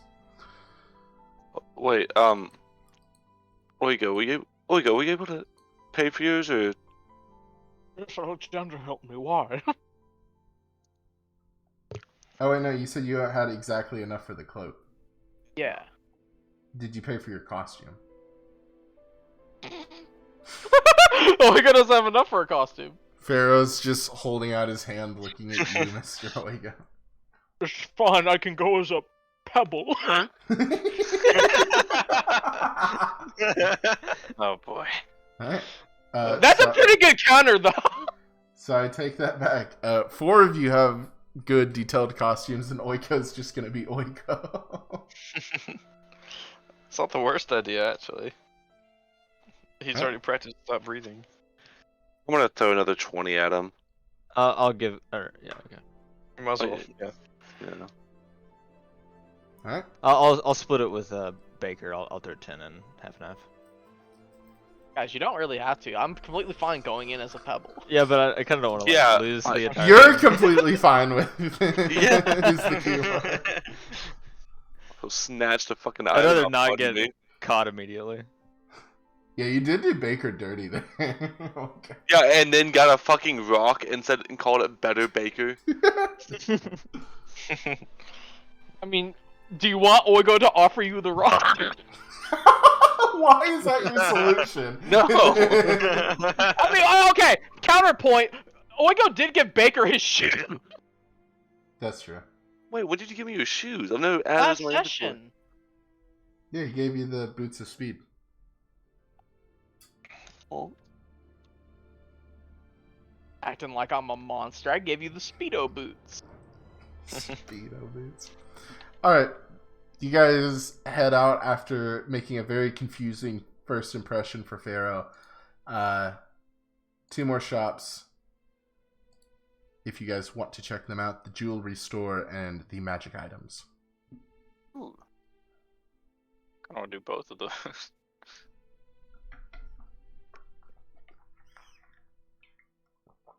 Which will it be? Grimby's got to go sell those sapphires. I feel like the jewelry store is the right place to do that. Alright. You open up this store to the jewelry store, and the shimmering from all the gold and silver and precious metals around the room almost blinds you for a second as you walk in. And as your vision clears, you see it is a long hallway of jewelry on each side, and at the end is a glass display table, and shining a ring at the end, you see a man decorated in many earrings and necklaces and bracelets and rings. His skin is that of scales. This is the treasures of Haresh, run by none other than who introduces himself as Haresh the Jeweler. Here he is. All his glory. He's shiny. Welcome to my store. Hi.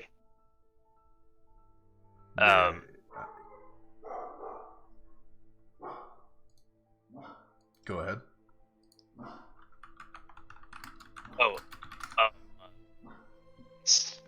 I have these sapphires I was needing to sell, and I thought this might be the right place.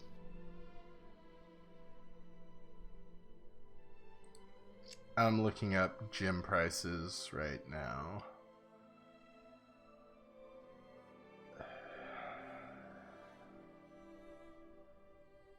Holy fuck. How many did I give you? 2. Oh. These are, Grimby's just getting lucky tonight. That was a good He's He's find. better have like 5,000 gold. these are excellent. These are excellent gems. A fair market price would be 2,000 gold for both of them. For the pair, 1k each. Ooh. For 2 of them. Yes, 1,000 each, so 2,000 for the pair. Well. No premium because there's 2. Are you a part of the guild? Well, of course. Well, wait. You'll need to present your card. Oh, I don't have one of those. Then you are not a member of the guild. You don't know that. He holds up his card. Every member of the guild has their card. And puts it back in his jacket. Oh, okay. After getting a good look at what that looked like, Grimby's gonna minor illusion. Does minor illusion have somatic or verbal component? It has somatic. So, alright, make me a deception check versus his insight. Okay. And you're definitely going at disadvantage since you did tell him I don't have one of those.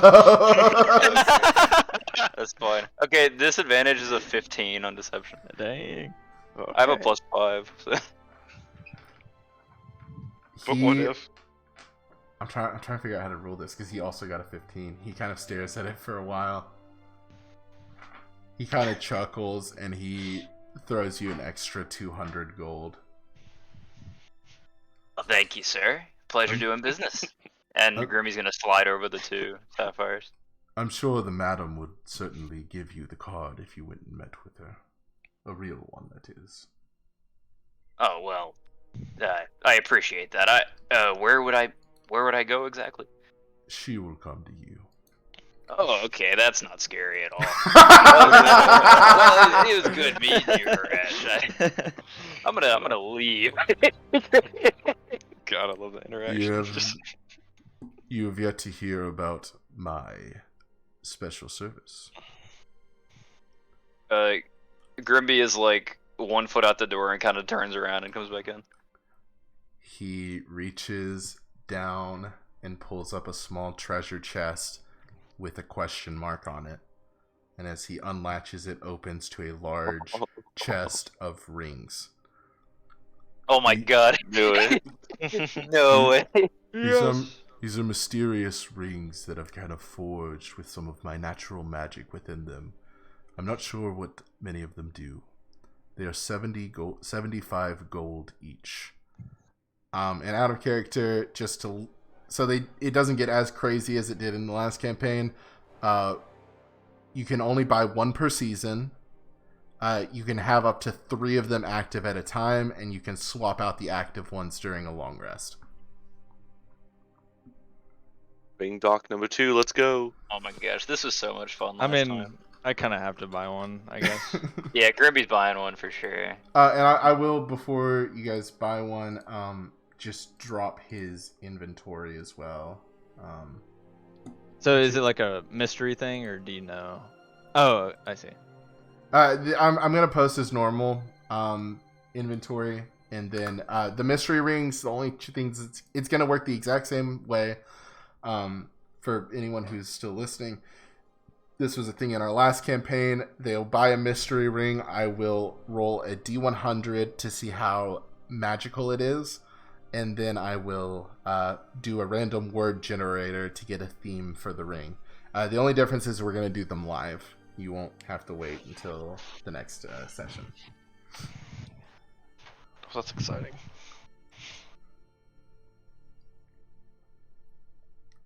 So there's his normal inventory, or if you guys just want to go crazy on the mystery rings, I know they are How much are fun. they again? The mystery rings? Yeah. 75. It's worth it. I want to do it. Yeah, they're fun. It's Yeah. definitely worth it. You're going to say it's worth it, he's going to get a 1. This ring fine. actually I mean, hurts even you every time then you put it on. Be my luck. Oh, you're a jeweler, yes. Y- I couldn't fit that. yeah, yes.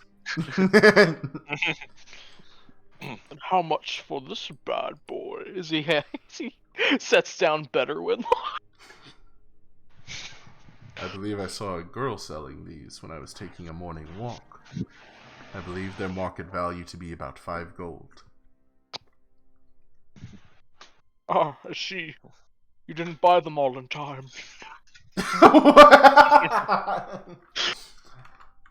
Are you trying to deceive him? Yeah. Give me a deception check with disadvantage then.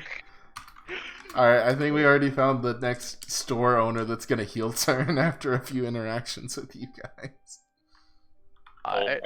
This is I'm not gonna me use this time, I'm Elf. gonna use my point of inspiration to turn that 15 into a 25.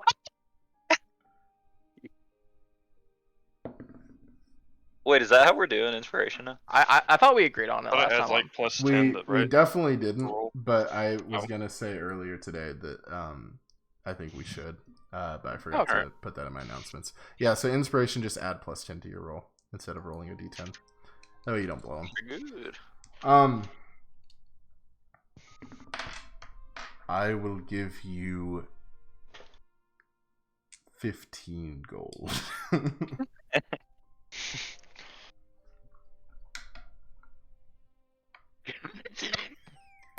So I go meekly take the 15 gold. Wait, so you spent 200 on it, and then you're just gonna sell it like immediately after? Zach, my intelligence is like 4. You know what? Fair enough. All right, you can add 15 gold back to your. So Oigo's manipulating the market. he's doing something to the market. So Blade, Alex, Baker, and Grimby, you're all buying mystery rings, correct? Yes. Yeah. All right, we'll just start at the top of the order. Random word generator. All of you can remove 75 gold from your inventory. First one, Alex. Alright. You Should I have roll rec- D1? No, I'll roll it. Alright. You have pulled out.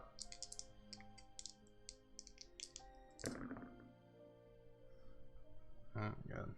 Okay. Fuck. Okay. You have pulled out the policy ring. What is this? What? Your score on it was a 79.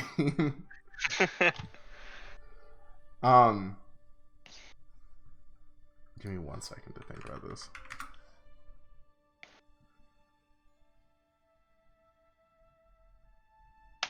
Okay.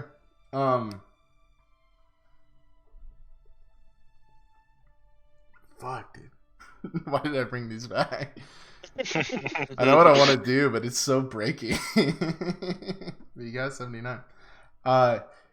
You can change one legal policy for 6 hours. Holy fuck. For What? once per season.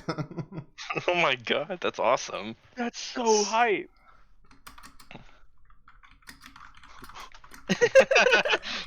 Holy shit. Actually, no. I'll let you pick. Do you want to change or do you want to add a policy? Dude, I that's definitely adding I definitely like how you originally were. You add a policy, you can make the policy to ignore every other policy. Yeah. You can literally make a policy. You can make a I like it policy changed. saying that we can't get in trouble for all crimes. No, make a policy that you have No, unlimited policies. He already picked. You can change one legal policy once per season. Yeah, I like that. Like this one is breaking the terrible. game later on. Alex is gonna have a 6-hour just like blast across town, just like blowing shit up. You can change one policy. that doesn't mean people aren't gonna not like you for blowing up the town. It just means like you can't legally be held responsible for it. Exactly, that's the fun part. Okay. What? All right. Next up, we have Blade. So do oh, are you rolling it?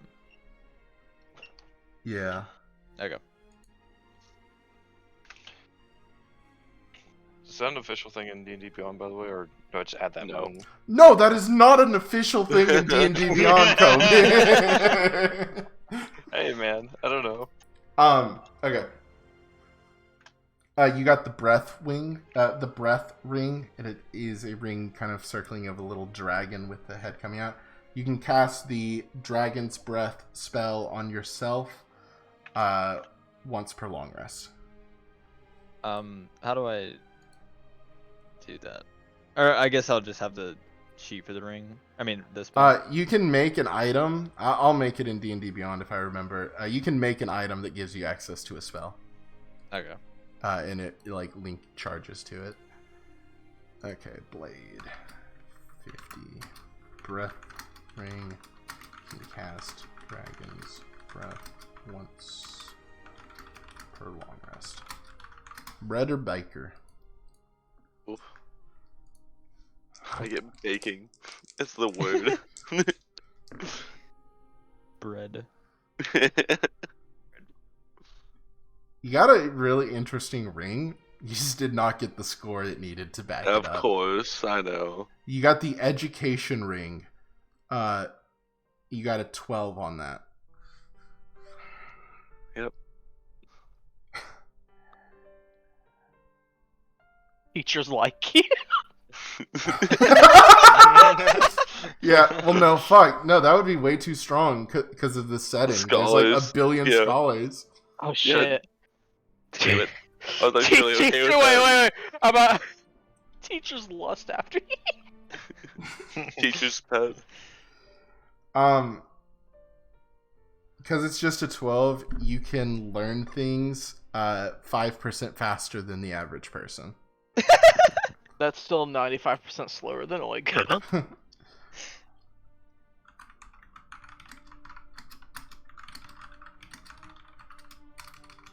So if anything ever comes up that's like you can become proficient in like this kind of skill or whatever, but you have to put in X amount of time, you'll get it 5% faster.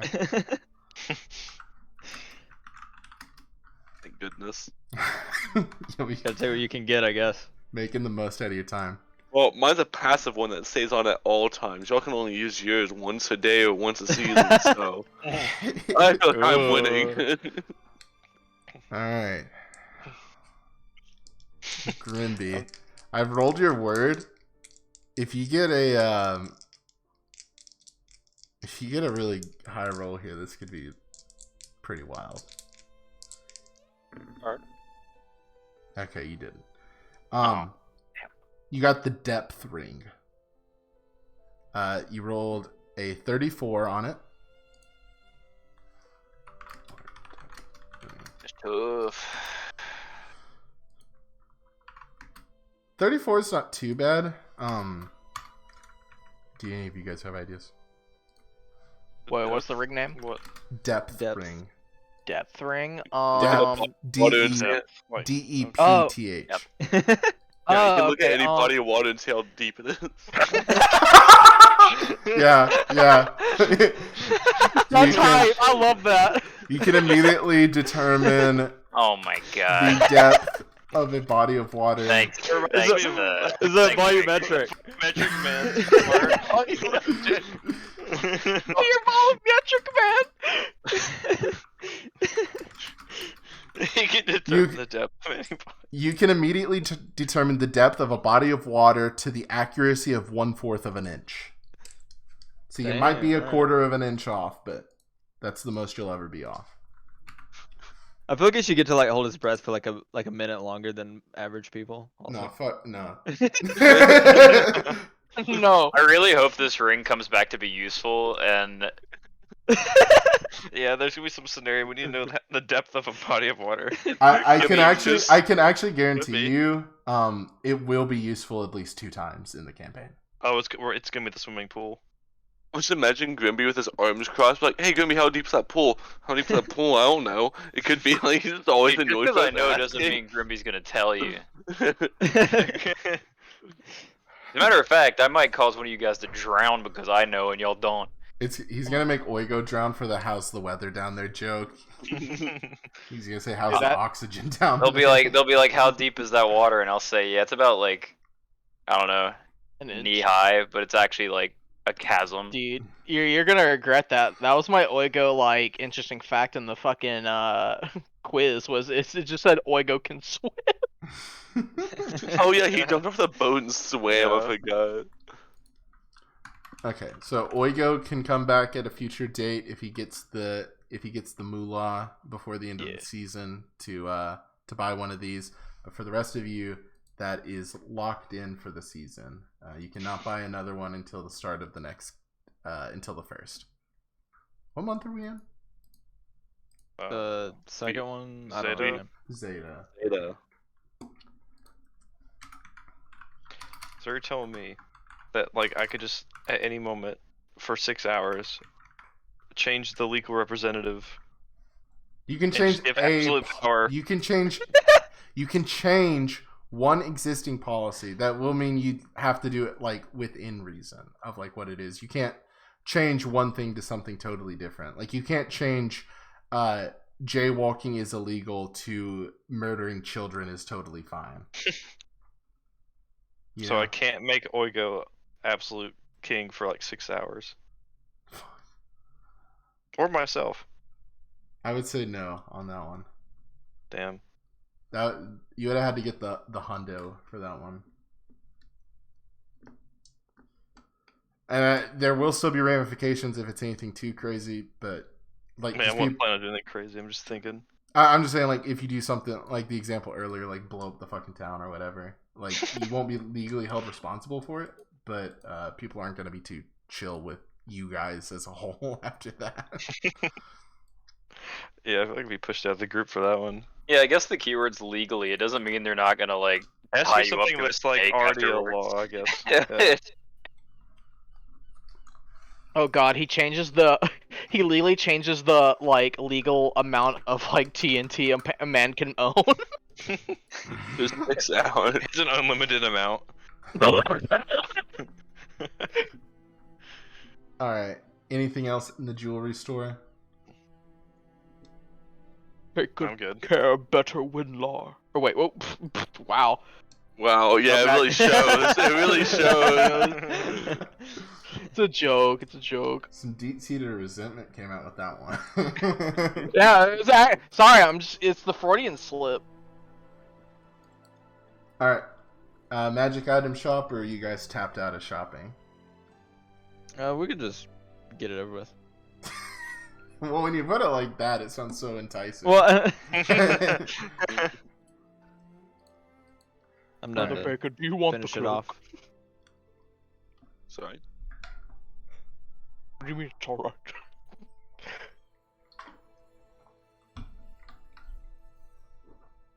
No, that's fine. I just saw a cloak. And... No, I feel like as king, I have offended you. No, I saw a cool cloak, and I was like, "Oh, that's a cool cloak." And then It is a cool cloak. Look how cool it is on me. Wait, did we ever figure out what it did? Or do you have to attune? I guess I have to attune. It gives you it. You've been with it for a little bit. You're not doing much. You're just walking around. It gives you a +1 to your AC. Yo, Pog. All right. Oh. You guys head into what was this store called? Twin Spell, and you see these kind of like weird objects kind of strewn on these kind of like falling around shelves. Everything in here looks kind of twisted and mysterious. Oh, welcome to our store. oh no. Oh You no. hear, two voices say in unison as you see two young tabaxis, Monaco and Milo.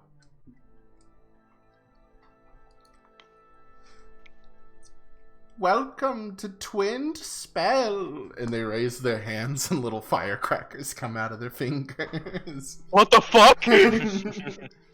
Always be brewing both spells.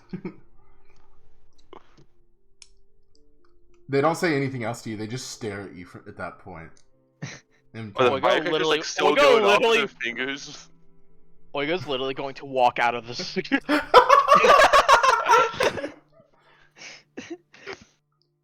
So, what you guys got? Would you like to hear about our special service or our inventory? Special service, please. We do enchantments. And they raise their hands again, and little firecrackers come out of their fingers again. So this one's a little more complicated because I had to do some math to like make sure this balances out later in the game. You can empower a physical object with the heart of a spell. So we'll use Brother Baker for this example. I know what you mean. You can basically put a spell inside of your sword. Kind of like how with that ring that Blade got, he can cast Dragon's Breath spell. You can do that. You can hook up a spell to the weapon so you don't have to use a spell slot or anything. It just has its own charges for this spell. The level cap for this is based on your level versus a full caster spell progression. So what that means is, let's say a wizard is a full caster. They get first level spells at first level, second at third level, third at fifth level. They get one on every odd level up to 17. So if you ever want to know what you are at, you can just ask me. Right now you guys are level 4, so that level cap would be 2. Once you level up to level 5, even if you yourself can't cast third level spells, you'll be able to imbue a third level spell onto an item using this. Cost for a spell that is native to your class. So again, let's say Baker, you're wanting to put a paladin spell onto your sword. That would cost the spell level squared times, I'll put this in the chat, the spell level squared times 200 per charge per long rest, up to 3 charges. So for a first level spell, let me put this in the chat. For a first level spell, that would be 100, first level spell that would be 1 squared, which is still 1, times 200. It would cost 200 gold to put a first level spell on here, just 1 charge of it.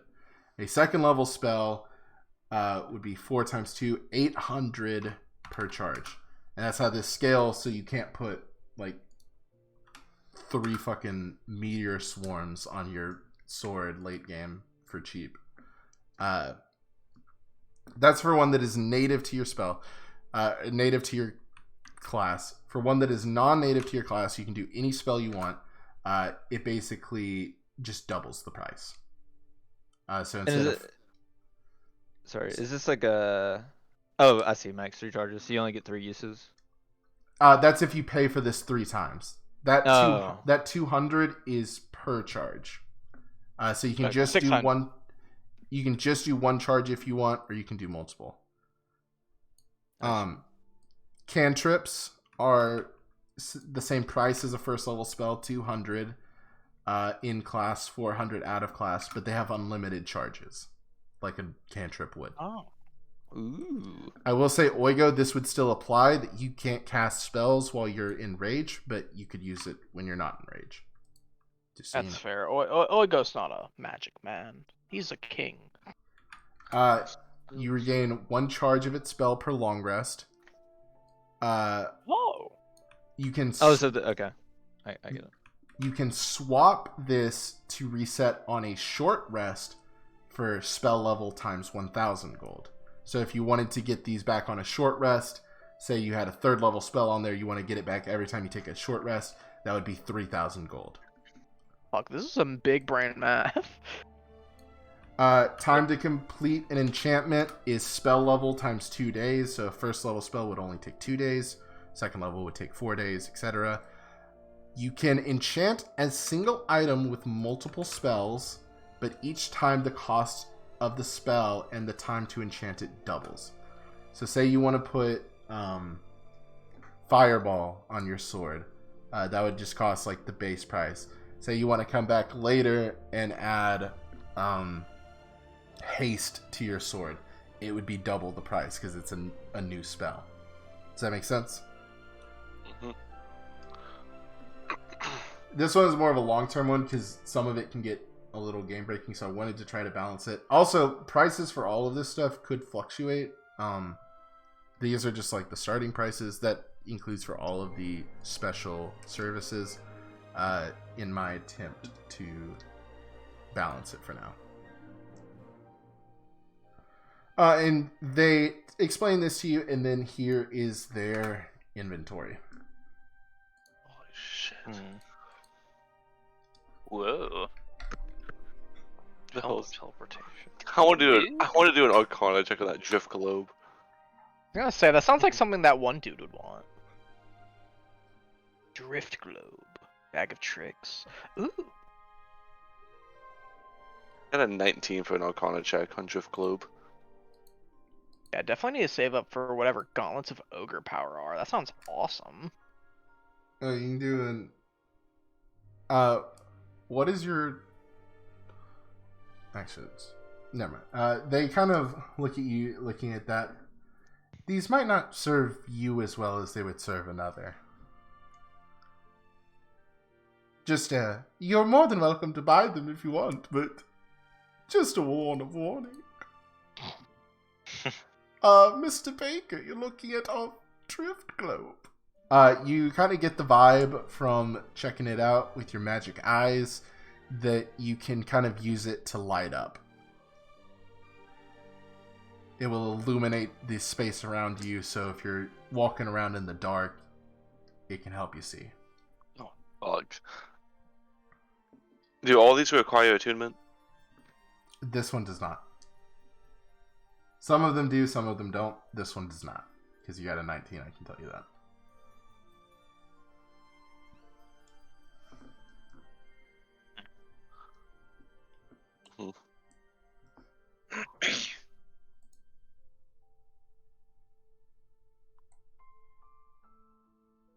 When I saw the dust of sneezing and choking, I thought it looked like Marvok.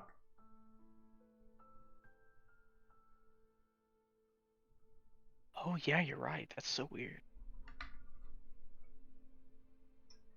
That one sounds really funny. All these look pretty cool. Really digging that helmet. But The Yeah, helmet's honestly, little every pricey. single thing on here looks. I was gonna say, isn't Grimby rich? He could literally buy all of these. He could, yeah. Yeah, I want to do there. So I can tell you now that you've seen all of them. All of the stores have 3 or 4 uncommon items, and then 1 rare item. In the bottom right would be the rare item on each of these.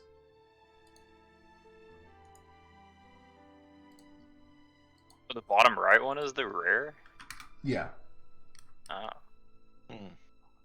It is like, oh wait, I didn't see the. I saw the 250. I didn't see the one. I didn't Yes, see. I- I was Oh, I like, didn't see that 50. at all. Yeah, I thought it was 250. Dust of. I guess that makes sense if it's a. Oh damn, yeah, teleportation. true. I didn't see that either. How much for the 250 helm of teleportation? How much does the That's going to be $250 one cost? $12.50, you silly bean. I'm just imagining him like, oh, we did misprice it. No, we did misprice it. They go and scratch out $12.50 and write $1,300 on it. Thanks for catching that, good customer.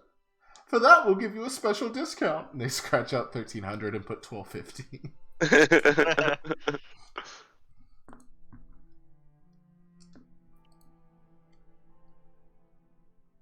Wait, okay, I'm saying this out of character. Oigo is definitely not smart enough to to think about this.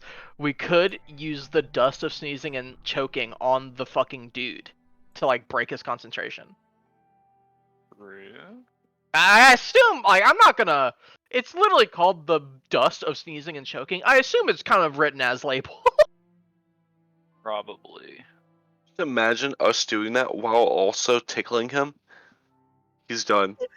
Oh no, this is gonna fail. We drop the bag and we start sneezing and choking too. Bag of Tricks sounds like it could be a wild card, man. I'm not gonna say anything because I actually know what that does. Because I had to look it up for something else. It's cool. I'm just gonna go memorize all the D&D items just so I can. What's it called? Just so I can know what they do, and I have to do an Arcana check. It's honestly kind of impressive. I thought I looked through a lot of D&D items, but literally the only one I've recognized is Bag of Tricks. The rest of these I've never even heard of before.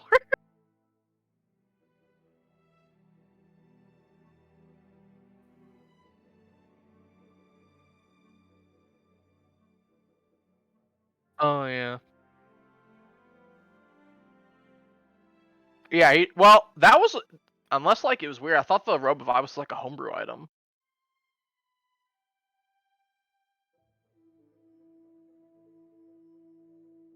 Oh, yeah, it did. It gave me like fucking like true sight. We could have ogre power, dude. Oh yeah, I think it gave me true sight, but like it made me very susceptible to like blinding.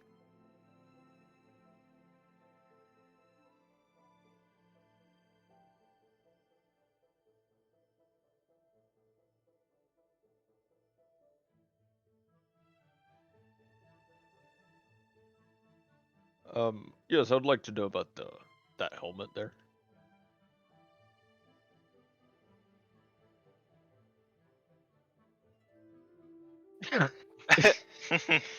Yeah, I am. No, you can't. That's no. Oh yeah. Jokes. I forget you humans do that. Or yeah, I mean, I forget you non-robots do that thing.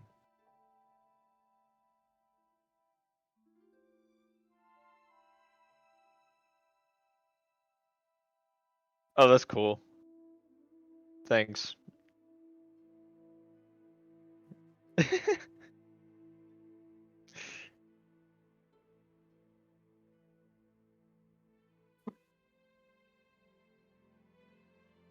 see.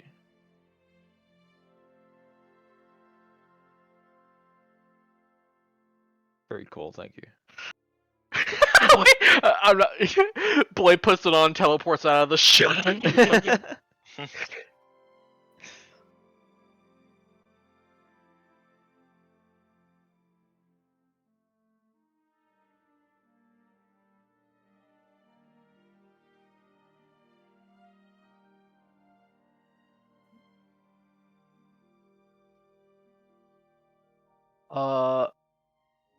I don't have money, but like I kind of said like it's definitely just is what it says it does.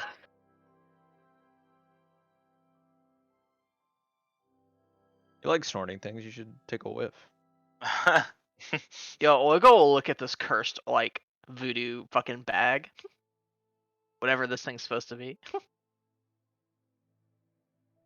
The dust. I assume the dust thing's also in a bag, but it's like, I mean, come on, it looks cursed.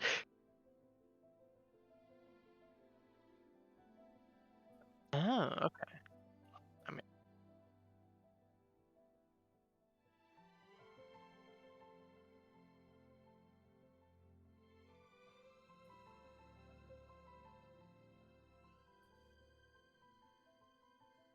See, I told you. We could feed it to the funny man. Funny man. That's true. The it man would, who's enslaving. you gotta look to the rat or the mouse. He's just like, Never mind.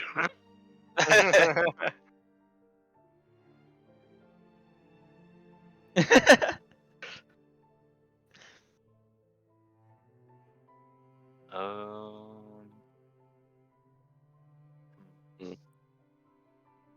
Hey, what does this weird bag of tricks do?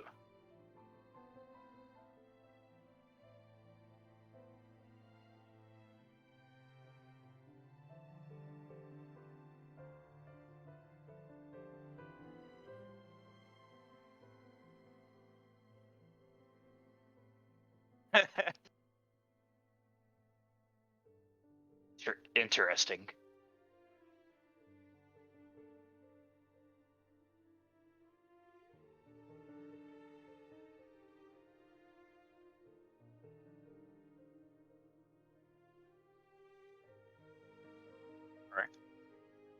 I'm supposed to get tricked. Got a 3. Okay. That's an 8.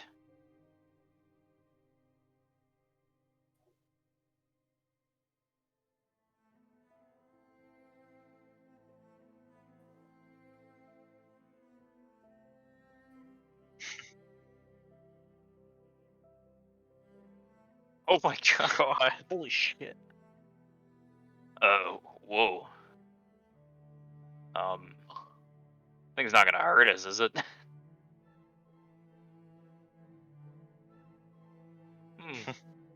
Okay.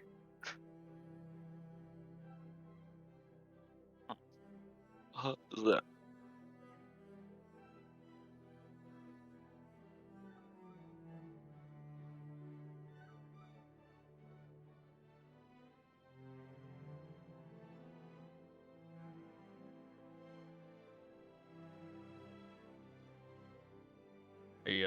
Hey, Grimby. Hey, what's up? So, I don't say this often, but I think that Oigo guy has a point. That dust over there could be pretty useful for, maybe breaking the concentration of our snake friend. I would buy it. I would buy it myself, but I kind of blew all my money on that gun. Oh, you're looking at me now because I have money, huh? I was I mean- too short about an hour ago. I can help you out later once I, If know, it get makes some you more, feel better, I'm but- still looking at you because you're short. Grimby's annoyed. Grimby's gonna go look at a different item. um, what are these gauntlets, man? Wait, what? Oh, Zach, Rachel said that she can't hear you talk.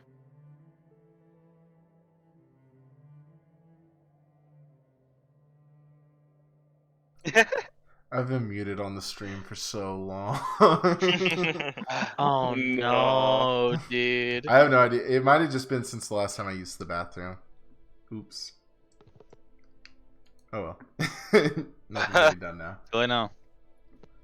We just missed It's only Shopper. it's only the cats. It's okay. No, the cats are Um, cool, dude. It might not have been that long.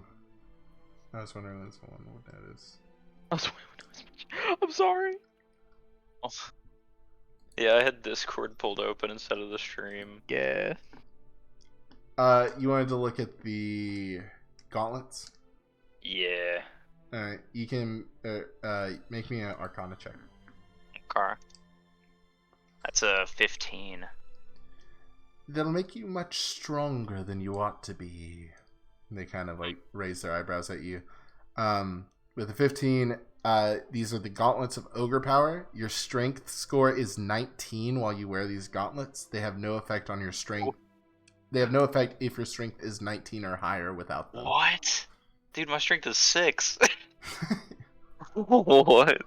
Can we just come buff?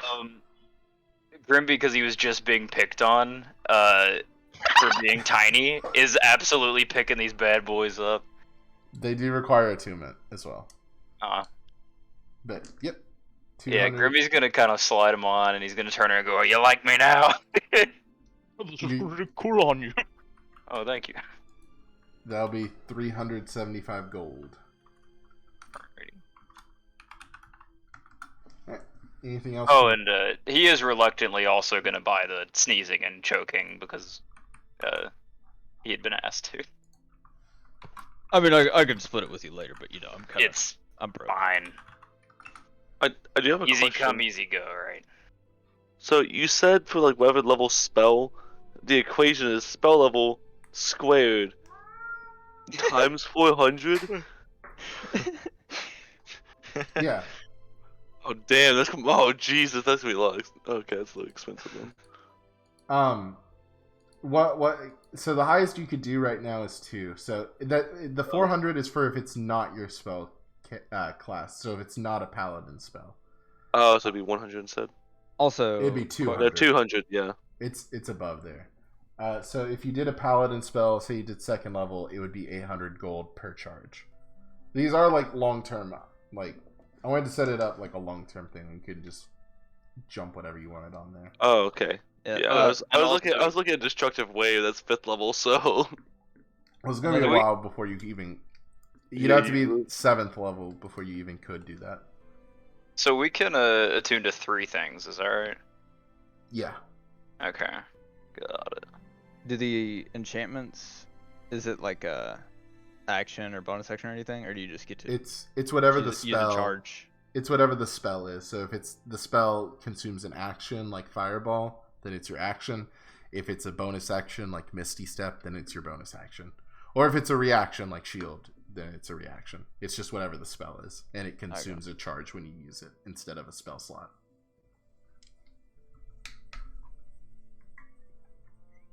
Man, but talk about rounding out your weaknesses. I'm happy with that. Grimby gonna be punching people. Dude, he is. Alright, anything else from Twin Spell? I'm good. Alright. You guys head out of the store. Assuming that you're planning to use the Dust of Sneezing and Choking on Tall, you have all 3 of the things that he said you should prepare with. You'll get your weapons and stuff upgraded the next morning. You've done your own preparations buying these items and stuff. You guys are feeling pretty well equipped to your knowledge to handle this. Although that his kind of description of how like powerful and otherworldly this thing is still has you a little, at best curious, at worst terrified. That's up to you to decide. But is there anything else you guys want to do before you embark on this quest? Yeah, let's party. No, just kidding. Hi, boy. Hell yeah. Alright. Are you guys you haven't talked about this in character? Are you planning to take the sewers or the tree? Are we doing this in character? Yeah, if you want to. He made a point to avoid the musketeers. I think we're pretty skilled fighters here. I think the tree might be the best shot here. We can kill off a few predators. We have disguises. We can. Well, blend that's in. that's for when we're in the city. Well, actually, yeah. I guess you're right. I don't know. Whatever y'all want to do. Oigo feels bad about naming Rock Better Baker. Baker already best baker.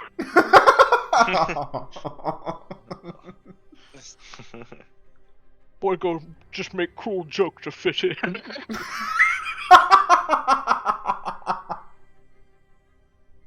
He's feeling remorseful. Oigo's starting to develop feeling. I will say though, if we take the sewers, it's gonna rely heavily on our deception skills. And I mean, like, you know. Yeah, I think you know right. us. The disguise is probably only gonna get us so far. The disguise will help us in the city, but I don't know if it can get us past those guards. I like trees. We can go that way. And we've killed things before. We can bring food with us and say we're out getting food. We could. Could. Although they probably ask for our names, considering they do send people out in teams. Wait, what? Oh, never mind.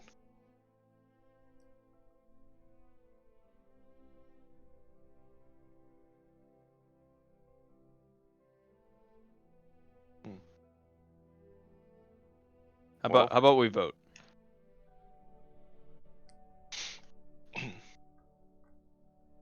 I vote for.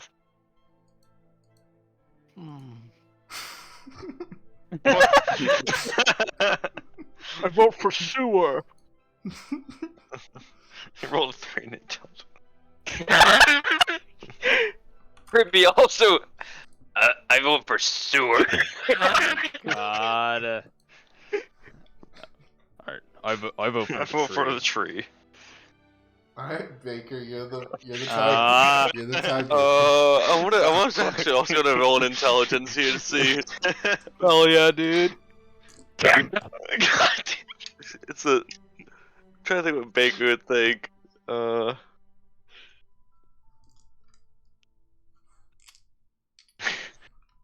Jesus. Oh man. I'm gonna say tree actually. Alright. Because Baker, like the thing is, his like mind went to. He's like, but we can mess up. We don't know as much. Like he's the anxiety attack just hit him about what's gonna happen if they go there not knowing well enough, and we're just gonna mess up the whole entire like mission. Yeah. Alright. So are you guys wanting to take tomorrow to rest? Or are you going to pick up your costumes and your items and then head there on the morning of the 27th? Oh, second, I guess. Yeah. Because we'll get a. Well, it doesn't matter. Never mind. We're just gonna go in the morning. Will that affect like if I have a chance to attune to? Oh. No, you can do that tonight. It Okay. just takes a short rest. You can. I mean, Yeah, it's we'd be still long like resting. it's still like late-ish afternoon, right now. So you're good. Okay. Hey, remove my boots of speed from my inventory. Delete. Yeah, I was thinking that the boots of Elvenkind is kind of crazy to not have to attune, but it does say that you have advantage on dexterity stealth checks, but only that are relying on moving silently. So Yeah, it's called Cloak of Protection. it's not like busted. I don't think it's not. So it's not like all stealth checks. Yeah, I feel like that's a pretty broad. Majority. Yeah, True. you just can't run right in front of people. Yeah. Basically, well, it's kind of funny that I got that because literally this session was the creaky floorboard. It was. Oh yeah, true. Let's go. Oigo's armor's now 18. Alright.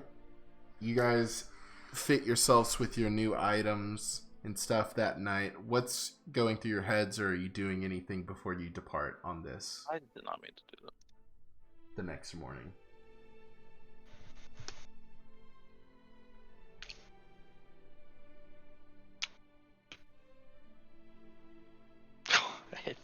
Just hitting the hay. Oh yeah, Alex is definitely Did you say we picked up our new items, or is that in the morning? You'll get them in the morning. Oh, okay. So I I was gonna have Oigo try to write something on the back of the cloak, kind of like a you know like a cool cape. I got a nat 1. Oh no. What were you trying to say, or what were you trying to write? He was going to try to write King Oigo. However you want to construe that is fine. It just can't be King Oiko.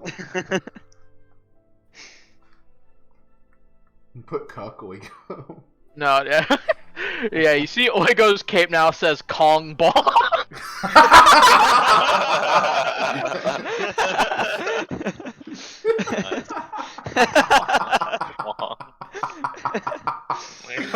Holy shit. Kong Bong. That's awesome. The morning arises as you guys kind of meet for one last breakfast before your next trip. I imagine things are pretty quiet. Dorn's a little confused by it, but is just going to serve you breakfast as usual for the time being. You guys strut away from the dormitory and head back to the blacksmith. All of you receive your items back from Piper. Did it all myself, boys. You got the Piper special. He did literally nothing. He just watched and played with the money. You guys get your items. They all have this kind of green vein in them, going from the hilt to the blade, or in the case of the gun, kind of around the mechanism you would load your bullets into. Oigo, your axe feels heavier and more powerful. Alex, your musket feels more accurate. Grimby, did you say you were saving yours, or did you put it in the book? Grimby put it in the arcane focus Oh, with the in the rod. staff. Okay. Yeah. Yeah, so the same thing. It's kind of swirling, this green swirl down the down the staff. Baker, you didn't use yours, and Blade, he brings out this beautiful one-handed blunderbuss for you. Has this hot green stone loaded right on top of the mount, kind of as like an aiming eyepiece. So for all of you that did weapons, these are +1 weapons, which means they ignore they ignore non-magical resistance. Like if a monster is resistant to non-magical slashing damage or whatever, your new axe would ignore that, Austin, which you already knew, but just explaining it. So +1 to attacks and to damage. You can just go in and search for the weapon again, and there should be a +1 variant. Grimby, yours will be a little weird. We'll have to make a homebrew item. Yours, because spells don't do damage based on your spellcasting modifier, your spell attack rolls and your spell save DCs are increased by 1.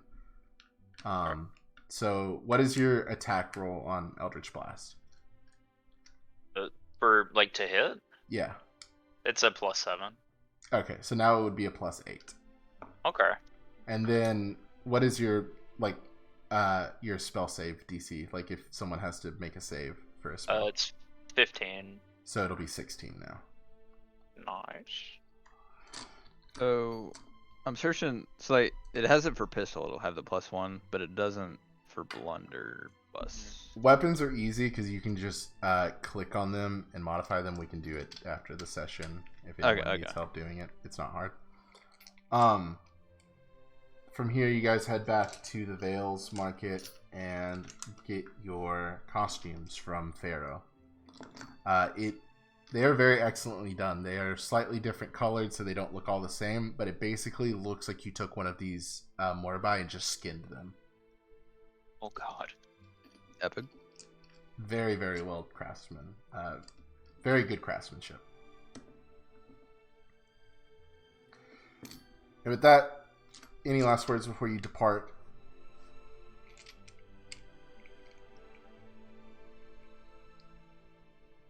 Good night, guys. It's the morning. It's Man. morning. Oh, good. We're gonna start to scream. You guys, night. you guys head out of this northern gate that will loop up to that hill where you can get to the tree. As you see Terrendale in the distance, Blade says goodnight as Oigo falls to the floor, and all you see is written on his back in big bold letters, Kong Bong. And that's where we'll end our session Amazing. tonight. Bong. Kong. Amazing. Kong Bong. Dude, I love this group. Our dynamic is perfect. Did you just come up with that? Just I don't know. Yeah, I was just like, what? Like, I was like King Kong, and I was like, Bong has an O in it.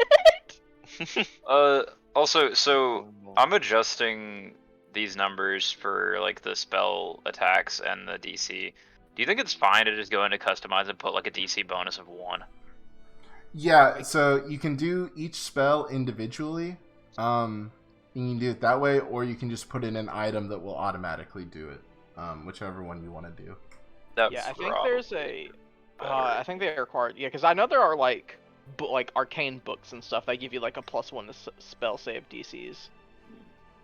Thanks for watching again, Rachel, and if there's anybody else that's tuning in, thanks for sticking around, and come back in 2 weeks so we can go fight a big evil snake guy and save some rodents. Goodbye. Probably not.